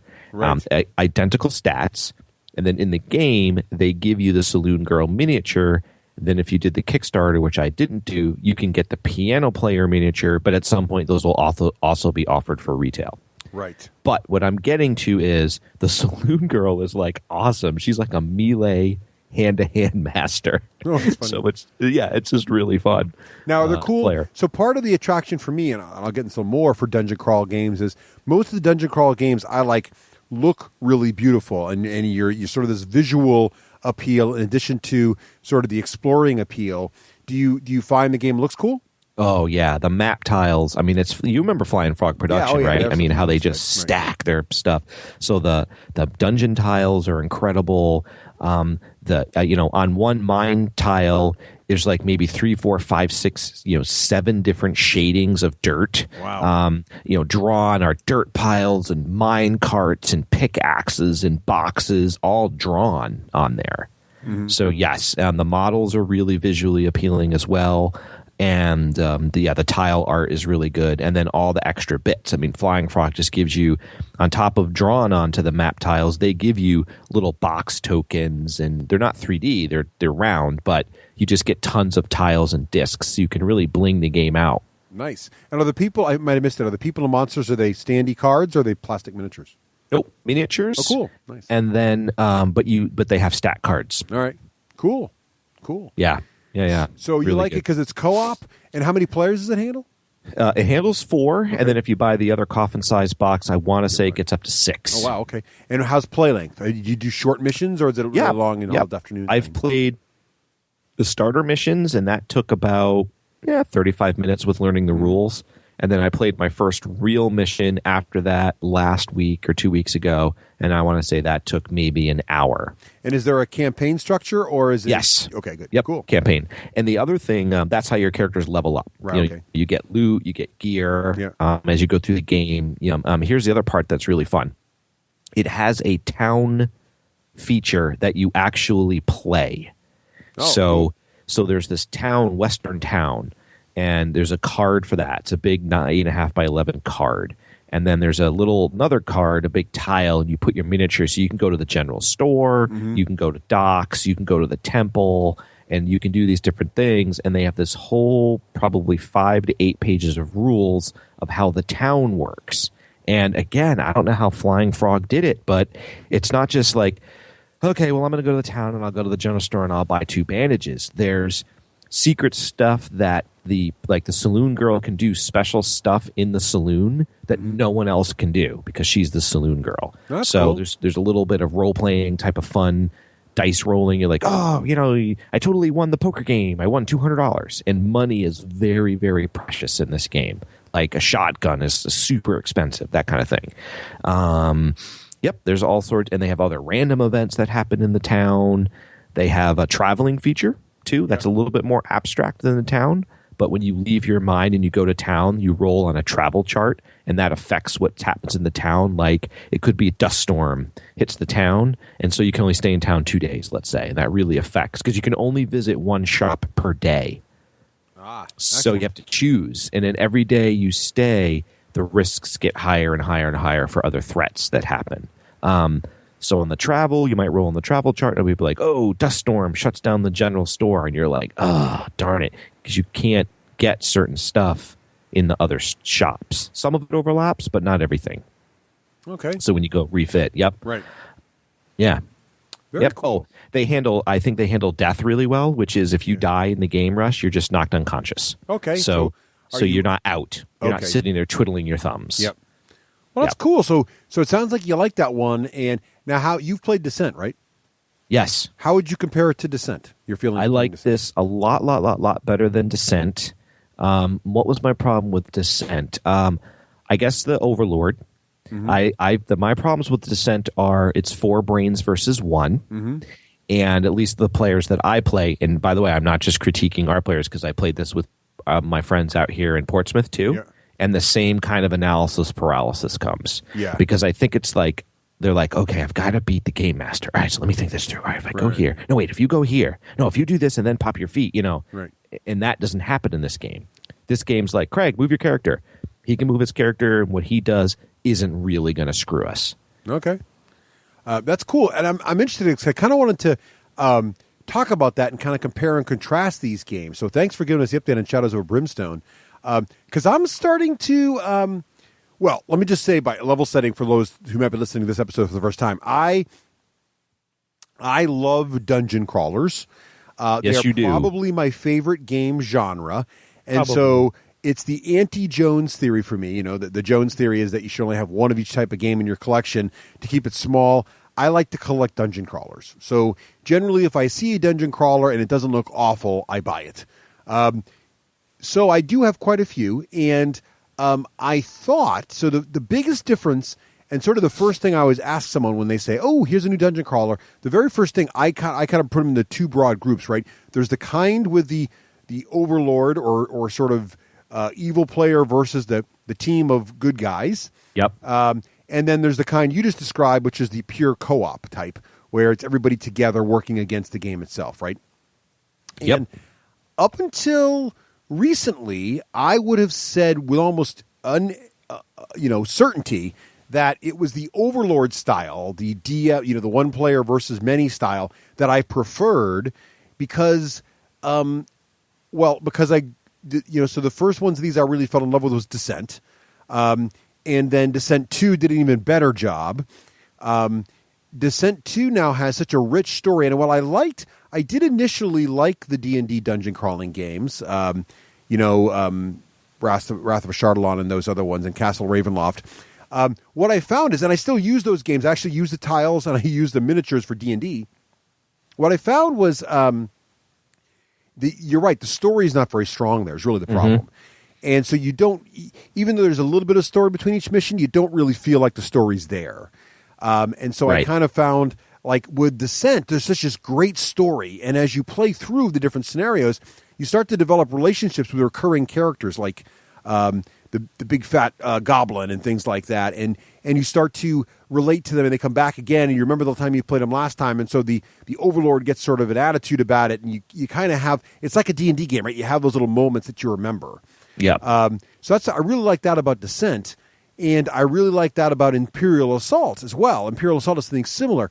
But both these games suffer from something, I don't know if you've noticed this, there seems to be a game balance issue in Descent and Imperial Assault that leave a bad taste in many players' mouths. Yes, totally agree. And I think it has to do with either the scenarios, or it may be the one brain against many, so that the Overlord generally has a disadvantage. So to counter this, the game builds in helpers for the Overlord.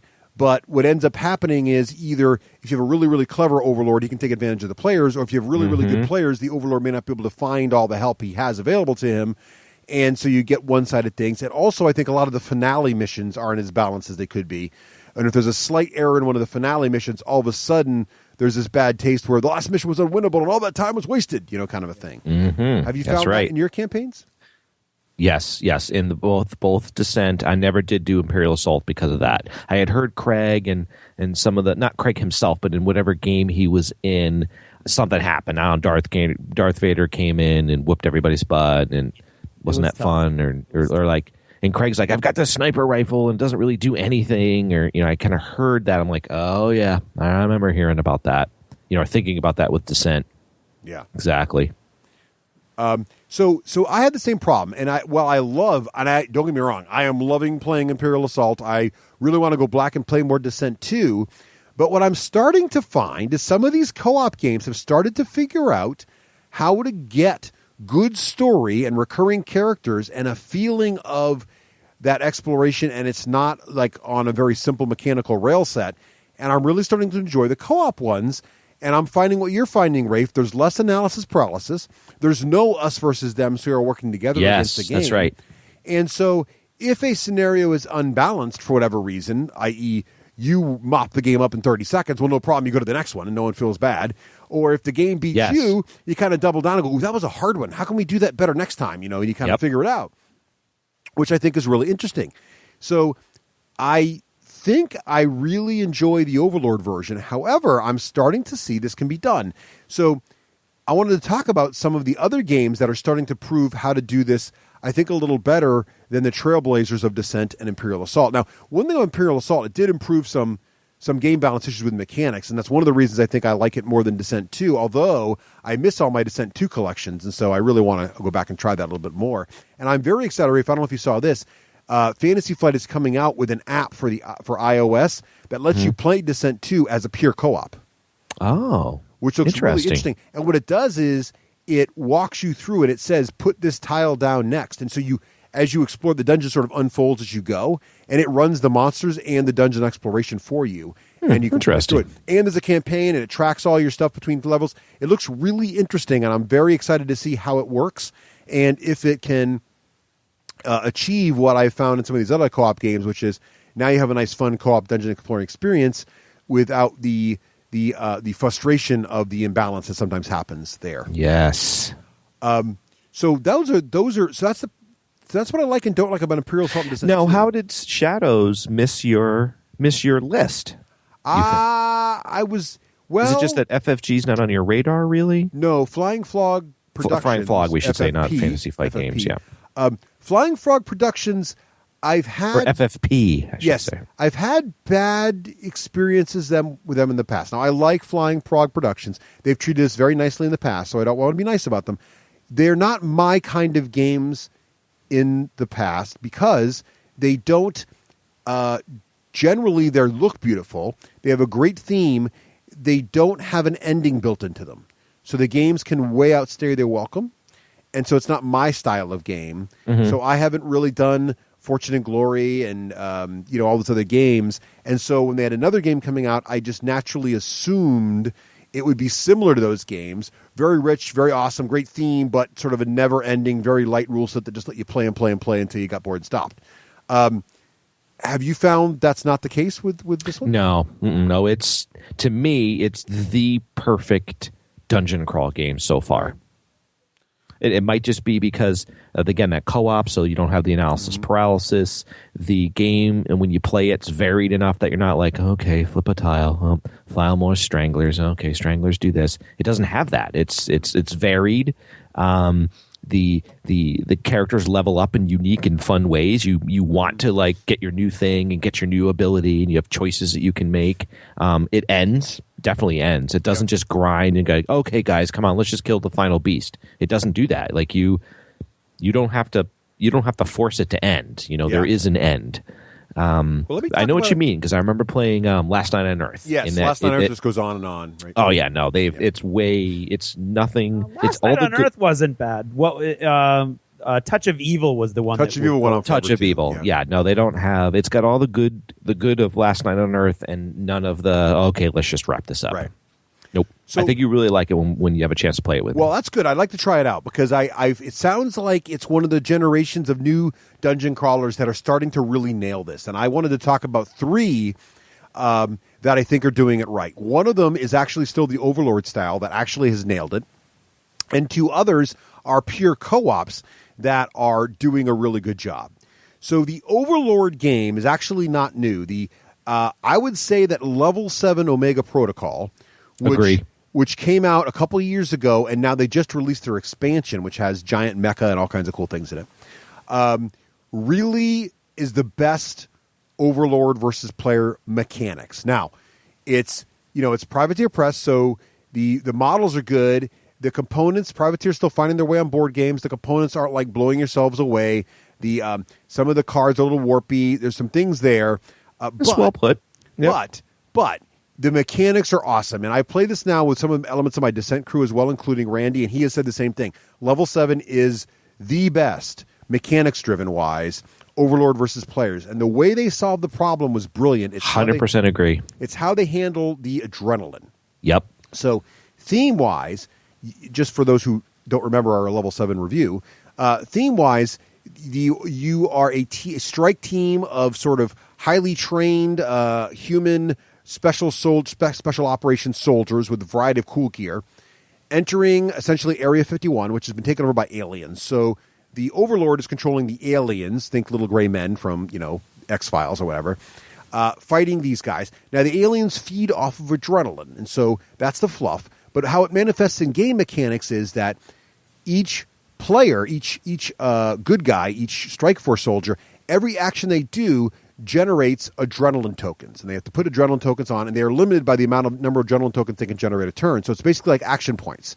However, then when it becomes the Overlord player's turn, the soldiers give all of their adrenaline to the Overlord, and so how much adrenaline the soldiers spend becomes the action points for the Overlord, and he can use that for a variety of things, from making his aliens do stuff to playing essentially what is a panel of game powers in front of him on the board. So it's not a random hand of cards. And so what this does is the game automatically scales. If there's 2 heroes, there's less adrenaline, so the Overlord can do less. If there's more heroes, there's more adrenaline. And if the players get all cagey and try to do less, it gives the Overlord less energy. But if they try to do a bunch of things, like sprint 30 times across the table, it gives the Overlord a lot of energy. So, and this just works. Yes. And it works really well. It Raef, does. Do you agree? It's a good balance. Oh, yeah. I played that game 2-3 times, and if it was an Overlord game as an option, I would pick that. Yeah. And the new expansion just adds more to it. So now you have like 20 or so missions to choose from. So lots of depth there as well. And there's a very strong story that escalates as you go, with a lot of cool options for the Overlord, a lot of cool aliens for the Overlord. And the expansion now gives a lot of cool options for the heroes. The only downside is the leveling up system is very light. So while you can find more gear, a couple of things it does really, really well, though. You only really level up with gear. You don't really level up by, experience very much. You might pick up one more skill each player throughout the course of the campaign. But it works, though, because the campaign is just moving down levels in this facility. So it's not like there's days and days to train between. It's fluffy. You're just going from level 1 to level 2 to level 3. What's also cool about this is the campaign mode has a timer element. So there's a timer element to the game where in the first half of the mission, the Overlord can knock the heroes down and knock them out, but he can't attack a downed hero, so then they can be rescued. Kind of like the video game Gears of War. Another hero can run over and say, hey, get back into the fight, soldier. Give him a stim pack injection, and he's back in, right? Yep. But after a certain point in the missions, it's called the, I forget what it's called, but there's basically a sort of a red alert mode that kicks in halfway through the mission or so, depending on events that happen. After that kicks in, the aliens get a little more powerful, and then if a hero goes down, the Overlord can attack them once, and it takes them out of the mission, and they're essentially knocked out for the rest of the mission, so you can get a little player elimination near the end. What's nice about this is the player elimination is never very long, because that's near the end. But what's really cool is, even if the heroes win the mission, the next level they go to, how the campaign mode works is time is your enemy, right? There's usually a turn number, 6 or 7 or 8, that kicks in this mode that you can now kill the heroes. In the campaign mode, you track the turns it took you to solve each mission, and they're additive. So if the heroes did the first mission in less time than normal, they have more time in the second mission before things go bad. If they took longer, good mechanic. they've lost less. So even if you lose as the Overlord, you can be happy that it took them extra time and get them that way as well. So it's really a very interesting set of mechanics, and it works really, really well. So I'm really liking that one, and that is definitely my favorite of these games right now. The two co-op ones I really like are Undercity and Space Cadets Away Missions. Rafe, have you played any of these? No, Undercity sounds familiar. So Undercities is a Privateer Press game. So I'm actually talking about two Privateer Press games. In fact, I like Undercity so much, I just backed Privateer Press's Kickstarter, Widower's Wood, Rafe. So Is this the one with it's like War Machine models, Undercity? Yes. So what they did with Undercity... I played that at Docks. I did not enjoy it. Okay, so I like Undercity a lot, and I'll ask what you don't like about it. So my daughters also like Undercity. So Undercity is a... it's not really a dungeon crawl, it's a city crawl. So you're either in a city or you're right the level below it. There's some underground areas of the city. But you're essentially walking through a city, and you are fighting various bad guys, and there's a bunch of models in there, and these models are pretty cool. They're board game quality War Machine models, and what's cool about them is you can also use them in the Iron Kingdoms RPG. So what's great about Undercity and the new Widower's Wood game coming out in Kickstarter is that both of these are essentially both a fun co-op game, but also all the models, kind of like Wrath of Ashardalon, all the models could be used in the RPG as well. So you're getting both. And Widower's Wood is sort of the Hordes version of Undercity. So if you imagine Undercity that's cool. is the War Machine part, Widower's Wood is the Hordes part. They are compatible. And in fact, I like this so much, I backed Widower's Wood at a high level, so I get this cool fake gator skin chest that can hold all of your Undercity bits in with all your Widower's Wood bits. So you can make one giant chest. Right. Now, the reason I like this is the models are great. They're high-quality board game models. The downside is the game board itself is very drab, or if you might remember. Yes. So the weakness and I think here, flimsy. I can't remember. It's just a bunch of cobblestones and squares, and then you block out the sections of the city you're walking through with basically black templates. So it's a very boring-looking board, and that's something, however, at Adepticon I saw a way to fix this, and I'm very excited. However, what I like about it is instead of the classic mode of you flip over a tile and see what's there, it's more of a tactical combat system, situation you're plopped right into. So the entire board is set up and configured. The players know the entire tactical situation. So imagine you're in a four-way intersection in a city, or you're at a dead-end alley in the city, and you see the entire thing, but you're getting ambushed, and there's 3 guys on your left, 2 guys on your right. There's some gun mages coming in from the side. What do you do? How do you deal with it? You got to get this guy. And so it's more of a tactical combat scenario, sort of like a mini battle you find in an RPG, and less of a rolling through a dungeon and exploring each corridor. And I really like this element of the game. There's a really strong campaign component. You definitely level up. The heroes are all awesome and very different. My only downside with it is, and the story's really rich too, the only downside is the board looks really drab. Rafe, what did you, is the board really turned you off? Yeah, Is that what it was? it's the board. And I don't necessarily want to play a tactical miniature game. I want to do a dungeon crawl, which to me is exploring, getting loot, getting treasure. When I played it, I was like, I just assumed play War Machine. Yeah, and that could be part of it, right? So it's essentially, it's kind of like co-op War Machine, if you will, really. Yeah. And I like that. And there's a boost mechanic. I like a lot about it. The way we fixed the board, so we're at Adepticon, I tweeted a picture of this. Someone had essentially taken some sort of flavor of essentially Dwarven Forge, and wherever the boring squares were on it, they built a little building in each of the spots. So now it looked like you're walking down the alleys of streets. Looked awesome. Okay, that would jazz it up. If you kick it up with some terrain on top of those black tiles, now what you have is cobblestone streets in amongst buildings, and that's fine because it would look great. So I'm going to do that, and I think it could actually be a lot of fun. So I like it a lot, but you're right, Rafe. It doesn't really have the dungeon crawl feel as much as it has a co-op sort of combat scenario feel to it, which is interesting. Right. But I like that a lot. That's a good way to say it. Combat scenario. Yep. Now, the other one we played recently, Craig and I played Space Cadets Away Missions. And this is the new one from Stronghold Games. We just reviewed it last episode, so I won't get into too much detail. But what I like about Space Cadets is the the tiles are all pre-laid out in a certain configuration, right? And you even know where the objectives are on the... So it's kind of like you're invading a space station. You know the layout of the space station roughly, meaning you know it's a triangle or a rectangle or whatever. And you might even know where the objectives are because there'll be tokens on certain places where you know. But they're all... But on top of these tiles are all these face-down tokens, which indicate the kind of enemy forces that are there. So you don't really know what they're going to be. And what's really cool about this is the way the overkill mechanic works is it makes the AI very adaptive and very interesting. So when I shoot a monster, there are, and I do really, really well, I can choose from not only abilities my character has, but also abilities that the monster has when I do a good shot against it. So like shooting one kind of monster could stun another kind of monster, right? Or and that's really interesting because it makes a tactical challenge. Also, these monsters, when they attack you, if they do really well, it triggers their own special abilities also. So all of a sudden, the monsters have a feeling they fight differently. Like some of the aliens feel like they're mind controlling you. Other aliens feel like they're leaping at you from across the room. And so you have this very interesting feel like the monsters are all working together.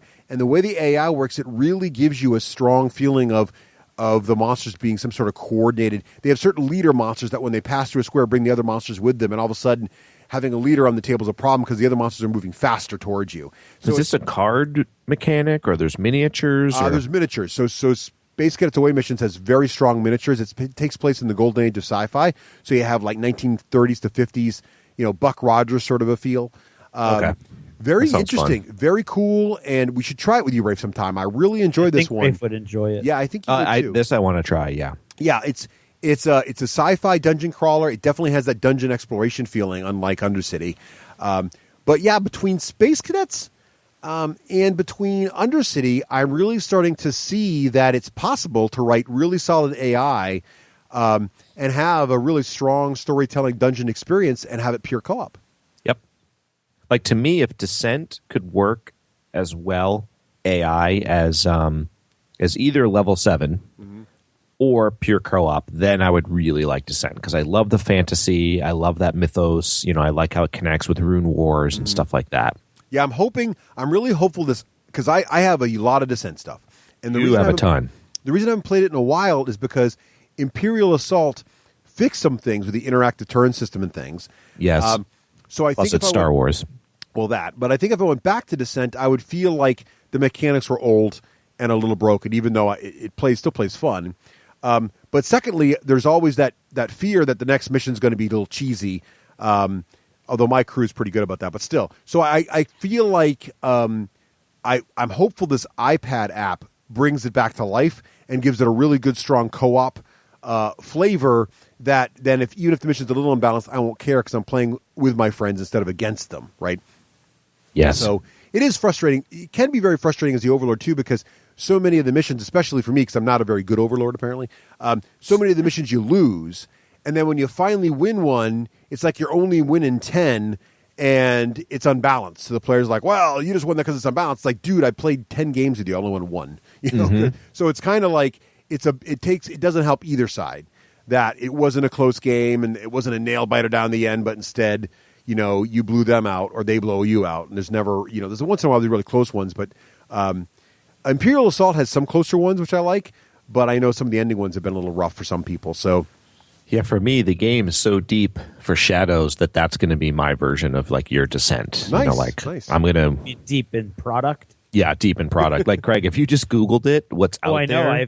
I wandered around the booth at Gen Con for like an hour, and I'm a little bit confused. Like if somebody's out there and they Google it, it might not all be out yet because I'm a little bit confused what the Kickstarter people are getting and versus retail and stuff. But oh my gosh, how do you find the models? I heard the models were challenging to put together. No, not challenging at all. I don't for a non-miniature gamer. No, not even. No, not hard. No spindly. No thin ankles. No like shotguns that are too small or anything. No, I wouldn't say a problem at all. I think if you put some of the bigger monsters together, they have gaps, which you and I just know, that's like 8 seconds of green stuff. Or frankly, I'll be honest with you, the gaps are such that after experience, you look at it and you're like, oh, I know by the time I prime that, it'll fill it. By the time I paint it, that gap will totally be filled. Gotcha. But I could see in its raw form, people be like, oh, that's not really coming together. I'm not in love with the monster models. Like I love the character models, but the monster models, the spiders and the different strangler stuff, I'm not dying to paint them. Yeah. Yeah. Well, that's too bad. But so some wasn't bad though. So maybe it's just board gamers having trouble. No. No, I don't think so. Cool. Craig, have you found any dungeon crawlers you're really loving? Or you're loving Imperial Assault, right? I'm loving Imperial Assault. Yes, with the caveat that you mentioned, the balance seems to be a little off, and the theme and everything in the models and the basic rules are still so cool that we still had fun. Mm-hmm. Even though looking at the board, we were like, yeah, I'm not sure how we're going to be able to pull this off. Even Matt, who can normally kind of look and math his way through the board and go, yep, there's a way we can do this. Yep. Stopped doing that and started going, come on, guys, we just got to give it a try. Right. Which is Matt speak for, we're doomed, but we might as well have fun anyway. Right. And so... I thought he was the Overlord. No, he was the Overlord in the last campaign. And then we were like, well, because if you think about it, having a balance issue in your finale and Matt as the Overlord really got a little bit much. That's a deadly combo. And that was a deadly combo. And that's where we ended up with, I think I tweeted out pictures. It was us on one side of a door, bloody and battered and almost dead, and Darth Vader and about 20 stormtroopers and various and sundry other Imperial spawn on the other side of the door just waiting for us to try to make a break for it. And so I do think there's a bit of a balance issue there, but that could just be us. Dave played the Overlord in the second campaign, the mini campaign that we did, and I think the honors were pretty evenly distributed throughout most of the campaign. Things kind of went back and forth. He'd win one, we would win one. And then the last mission was just like, oh, there's Darth Vader. Oh, there's Boba Fett. And I think that kind of all came together for Dave just randomly because those are the cards that he got over the course of the campaign. He got the Darth Vader card, he said, in the very first mission and just hoarded it for the last mission. So he got a card that would say, like, Darth Vader will show up for one of your games. And he just waited and held it for the last mission. He still had to pay for it in threat and everything, though. So the balance should theoretically still be there. But, it was still fun. It was frustrating, but fun. And so if these other games, Russ, that you're talking about can fix that and be, like, tell a story, because that's telling a story, right? Space Cadets Away Missions, we did one game. I'm not sure what the story element aspects of that would be. And Undercity and Widowers Wood. Not really my kind of, thing.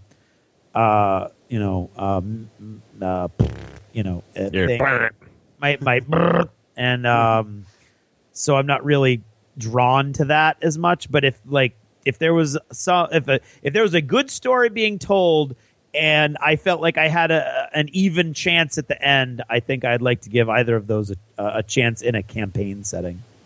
Cool. Well, there you have it. There's our thoughts on dungeon crawlers. Anything else?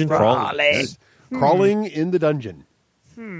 Dungeons. Well, Raef, thank you so much for joining us this episode. Really appreciate it. Always awesome to have you in the third chair, in your chair, if you will. Right. Yes. In fact, we're going to have your name stitched in the back.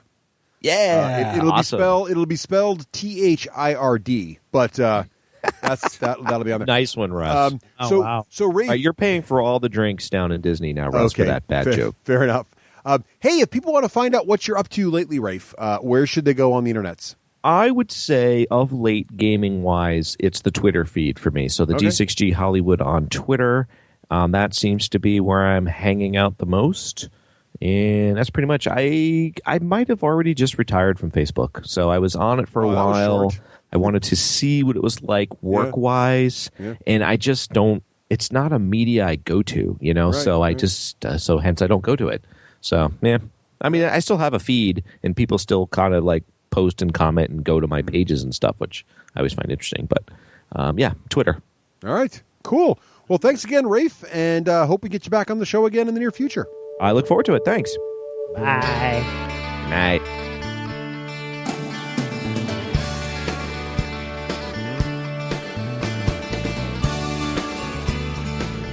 This Jever Notice is brought to you by all of our friends over at Patreon. These are the men and women, of course, who step up and help us make this show each and every week. Without you, quite seriously, it would not be happening. This time around, I'd like to thank Greg Barlow, Jeremy Dunham, Adam Goodmurphy, Ben Methrel, and Steve Cunyo. Thanks, all of you, for your help. Do you ever notice how easy it is to take something for granted? I seem to be talking a lot about that, but it's something that we really can think about. It's easy when you start thinking about your gaming community or your friends or the games that you play that sort of take you out of life for a little bit, and then take that for granted. I take it for granted that I'm a gamer. And then I have these moments, of course, where I doubt that I'm a gamer that I've talked about in the past. And lately I've been sort of feeling sort of cut off and free floating. And then came Adepticon, which we've already talked a lot about this episode. And Adepticon is kind of like my game life in microcosm. And what I mean by that is it's primarily miniatures games and some board games, especially on Sunday night. And so I get a little bit of everything, but my focus, as always, is on these miniatures games and the terrain and the models and the armies and the vendors who give you lots of cool accessories and all kinds of other stuff like that. And so I really feel at home wandering around Adepticon most of the time. And all of my friends are in the miniatures mode also. So even though, some guys might like board games more, if they've gone to Adepticon, they also like miniatures games. And it really is kind of like it creates the perfect environment for what I enjoy in my gaming life. And that really kind of struck home to me over the course of this past Adepticon. They do everything so well, and the terrain that Adepticon itself is in charge of is amazing. Even pickup games were on these amazing tables, and a lot of that has to do with the manufacturers want their terrain to be seen, so they lend terrain to the pickup game terrain library, which is in these big boxes that get stored for the year and then get wheeled out, and they're in this big long sort of hallway area with all the tables. And this year, for whatever reason, it was really the perfect storm for neoprene mats, and everybody was making neoprene mats and wanted Adepticon to use their neoprene mats. So if you were playing on an Adepticon table, the chances were pretty good that you weren't playing on felt anymore or rolled up railroad grass paper or the sanded boards that GW used to make these for grand tournaments. They used to make them by the dozen. Just 4 by 6 foot pieces of plywood, glue, sand, buckets of goblin green paint with a little bit of yellowish green dry brushing, and then move on. That's, in fact, we used to do that for some parts of the DACA tables a lot also. You don't see that really anymore. You've got these really cool neoprene mats that are clearly from lots of different companies, some of them doing it much better than others, but they're all really cool looking for the most part, and all kinds of cool terrain. So you get that. You get the everybody's in that same mode, and it's weird because you hear, like, on the internet, or you hear stories. There's always stories, right? There's always somebody out there who got treated badly and by such and such a group. Well, at Adepticon, it's really cool because you've got the War Machine players, and you've got the Games Workshop players, and you've got the Malifaux players, and you've got the Saga players and Infinity players, and the Flames of War players, everybody's kind of just hanging out. And of course, they're all in their own halls while they're playing. But then there's lots of events. The painting lessons, the board game night is an awesome example of when everybody just kind of comes together. And it's just a really cool community. And you really get that struck home for you at something big like Adepticon, where the organization is clearly from the top down, and everything, you know where everything is, you know where all the people are. The people are clearly been trained, they're professional, they know what they're doing. Even if they don't, they project that they know what they're doing, which is half the time all you really need. And it's just really, really exciting to see that and to be a part of it. And to see people sort of dealing with each other in a positive way, appreciating each other's models, appreciating the terrain. You've always got people wandering through the halls that aren't in that particular game or aren't in that particular tournament, and they're appreciative of the models, and people are excited to tell you about their models. And of course, the pinnacle of that is the 40K team tournament, where you've got guys in costume and you've got crazy displays, and everybody wants you to like appreciate their work. They put a lot of work into this, and it's just really, really, it's neat. This is why it's my favorite convention of the year. And watching people interact on a positive personal level, face to face, none of that internet stuff going on, just everybody really kind of being brought together by this hobby. Young people, older people, men and women, people from multiple countries, especially through Geek Nation tours. You see people from all over the world coming to Adepticon every year. And it really makes, like, that's why I like to game. That's where I like to game. And with the fact that they just moved to a new venue, which is a crazy, beautiful hotel with an entire convention complex attached to it, with a big sky bridge, and there's a pool, and there's a beautiful restaurant. If you don't want to go to the restaurant, there's a really cool pub and bar with a little store. There's even a Starbucks in there. And so it really gives you the opportunity to kind of experience that side of life, while at the same time having this amazing game convention, which has a lot of growing to do before it gets to critical mass again. And that's what's cool. It's like the perfect size right now. There's no huge crowds unless you're trying to get into something that's really, really popular right off the bat, right at the first moment. And it's fun and it's relaxing. And Gen Con, which has always been bigger and crowded, and of course it's full of role-playing games, and it's full of board games, and it's got lots of miniatures games, is also super, super crowded at the same time. And so not quite the same feel, whereas Adepticon feels like a big, huge local convention. And it's not a local convention. It's a national convention in every sense of the word. International convention, quite to be honest. But it feels intimate at the same time, because it's not, it hasn't filled that space to capacity yet. And it will someday. It absolutely will, because it's just an amazing convention, extremely well run.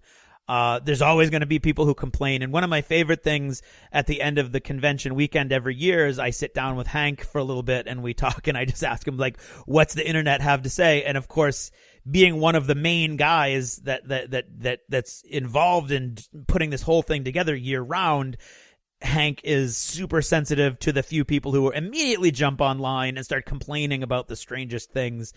And, the sensitivities of some people. This year they had people who were really upset that there were games that had Nazis in them.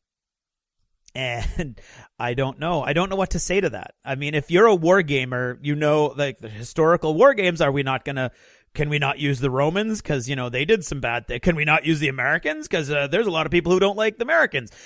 And it's this crazy sensitivity sometimes that especially where it intersects with wargaming, that's a very odd sort of gray area. And I don't know how they navigate that, but it's always a cool conversation at the end. It's like, oh, they're upset because we did this thing with the tournament or that.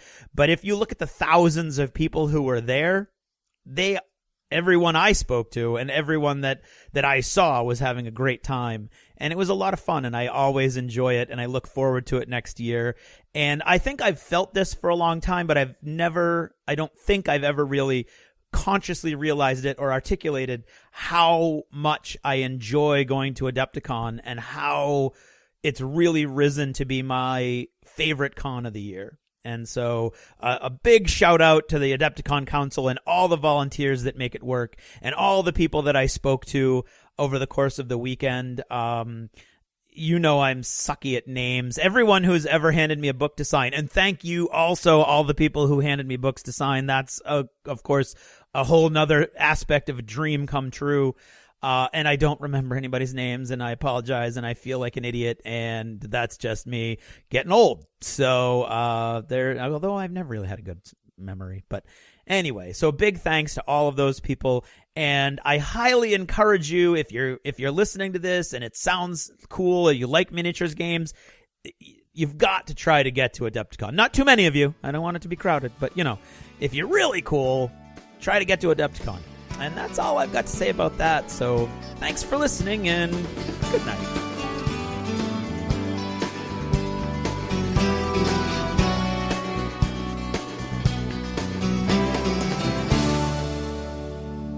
Achievement unlocked.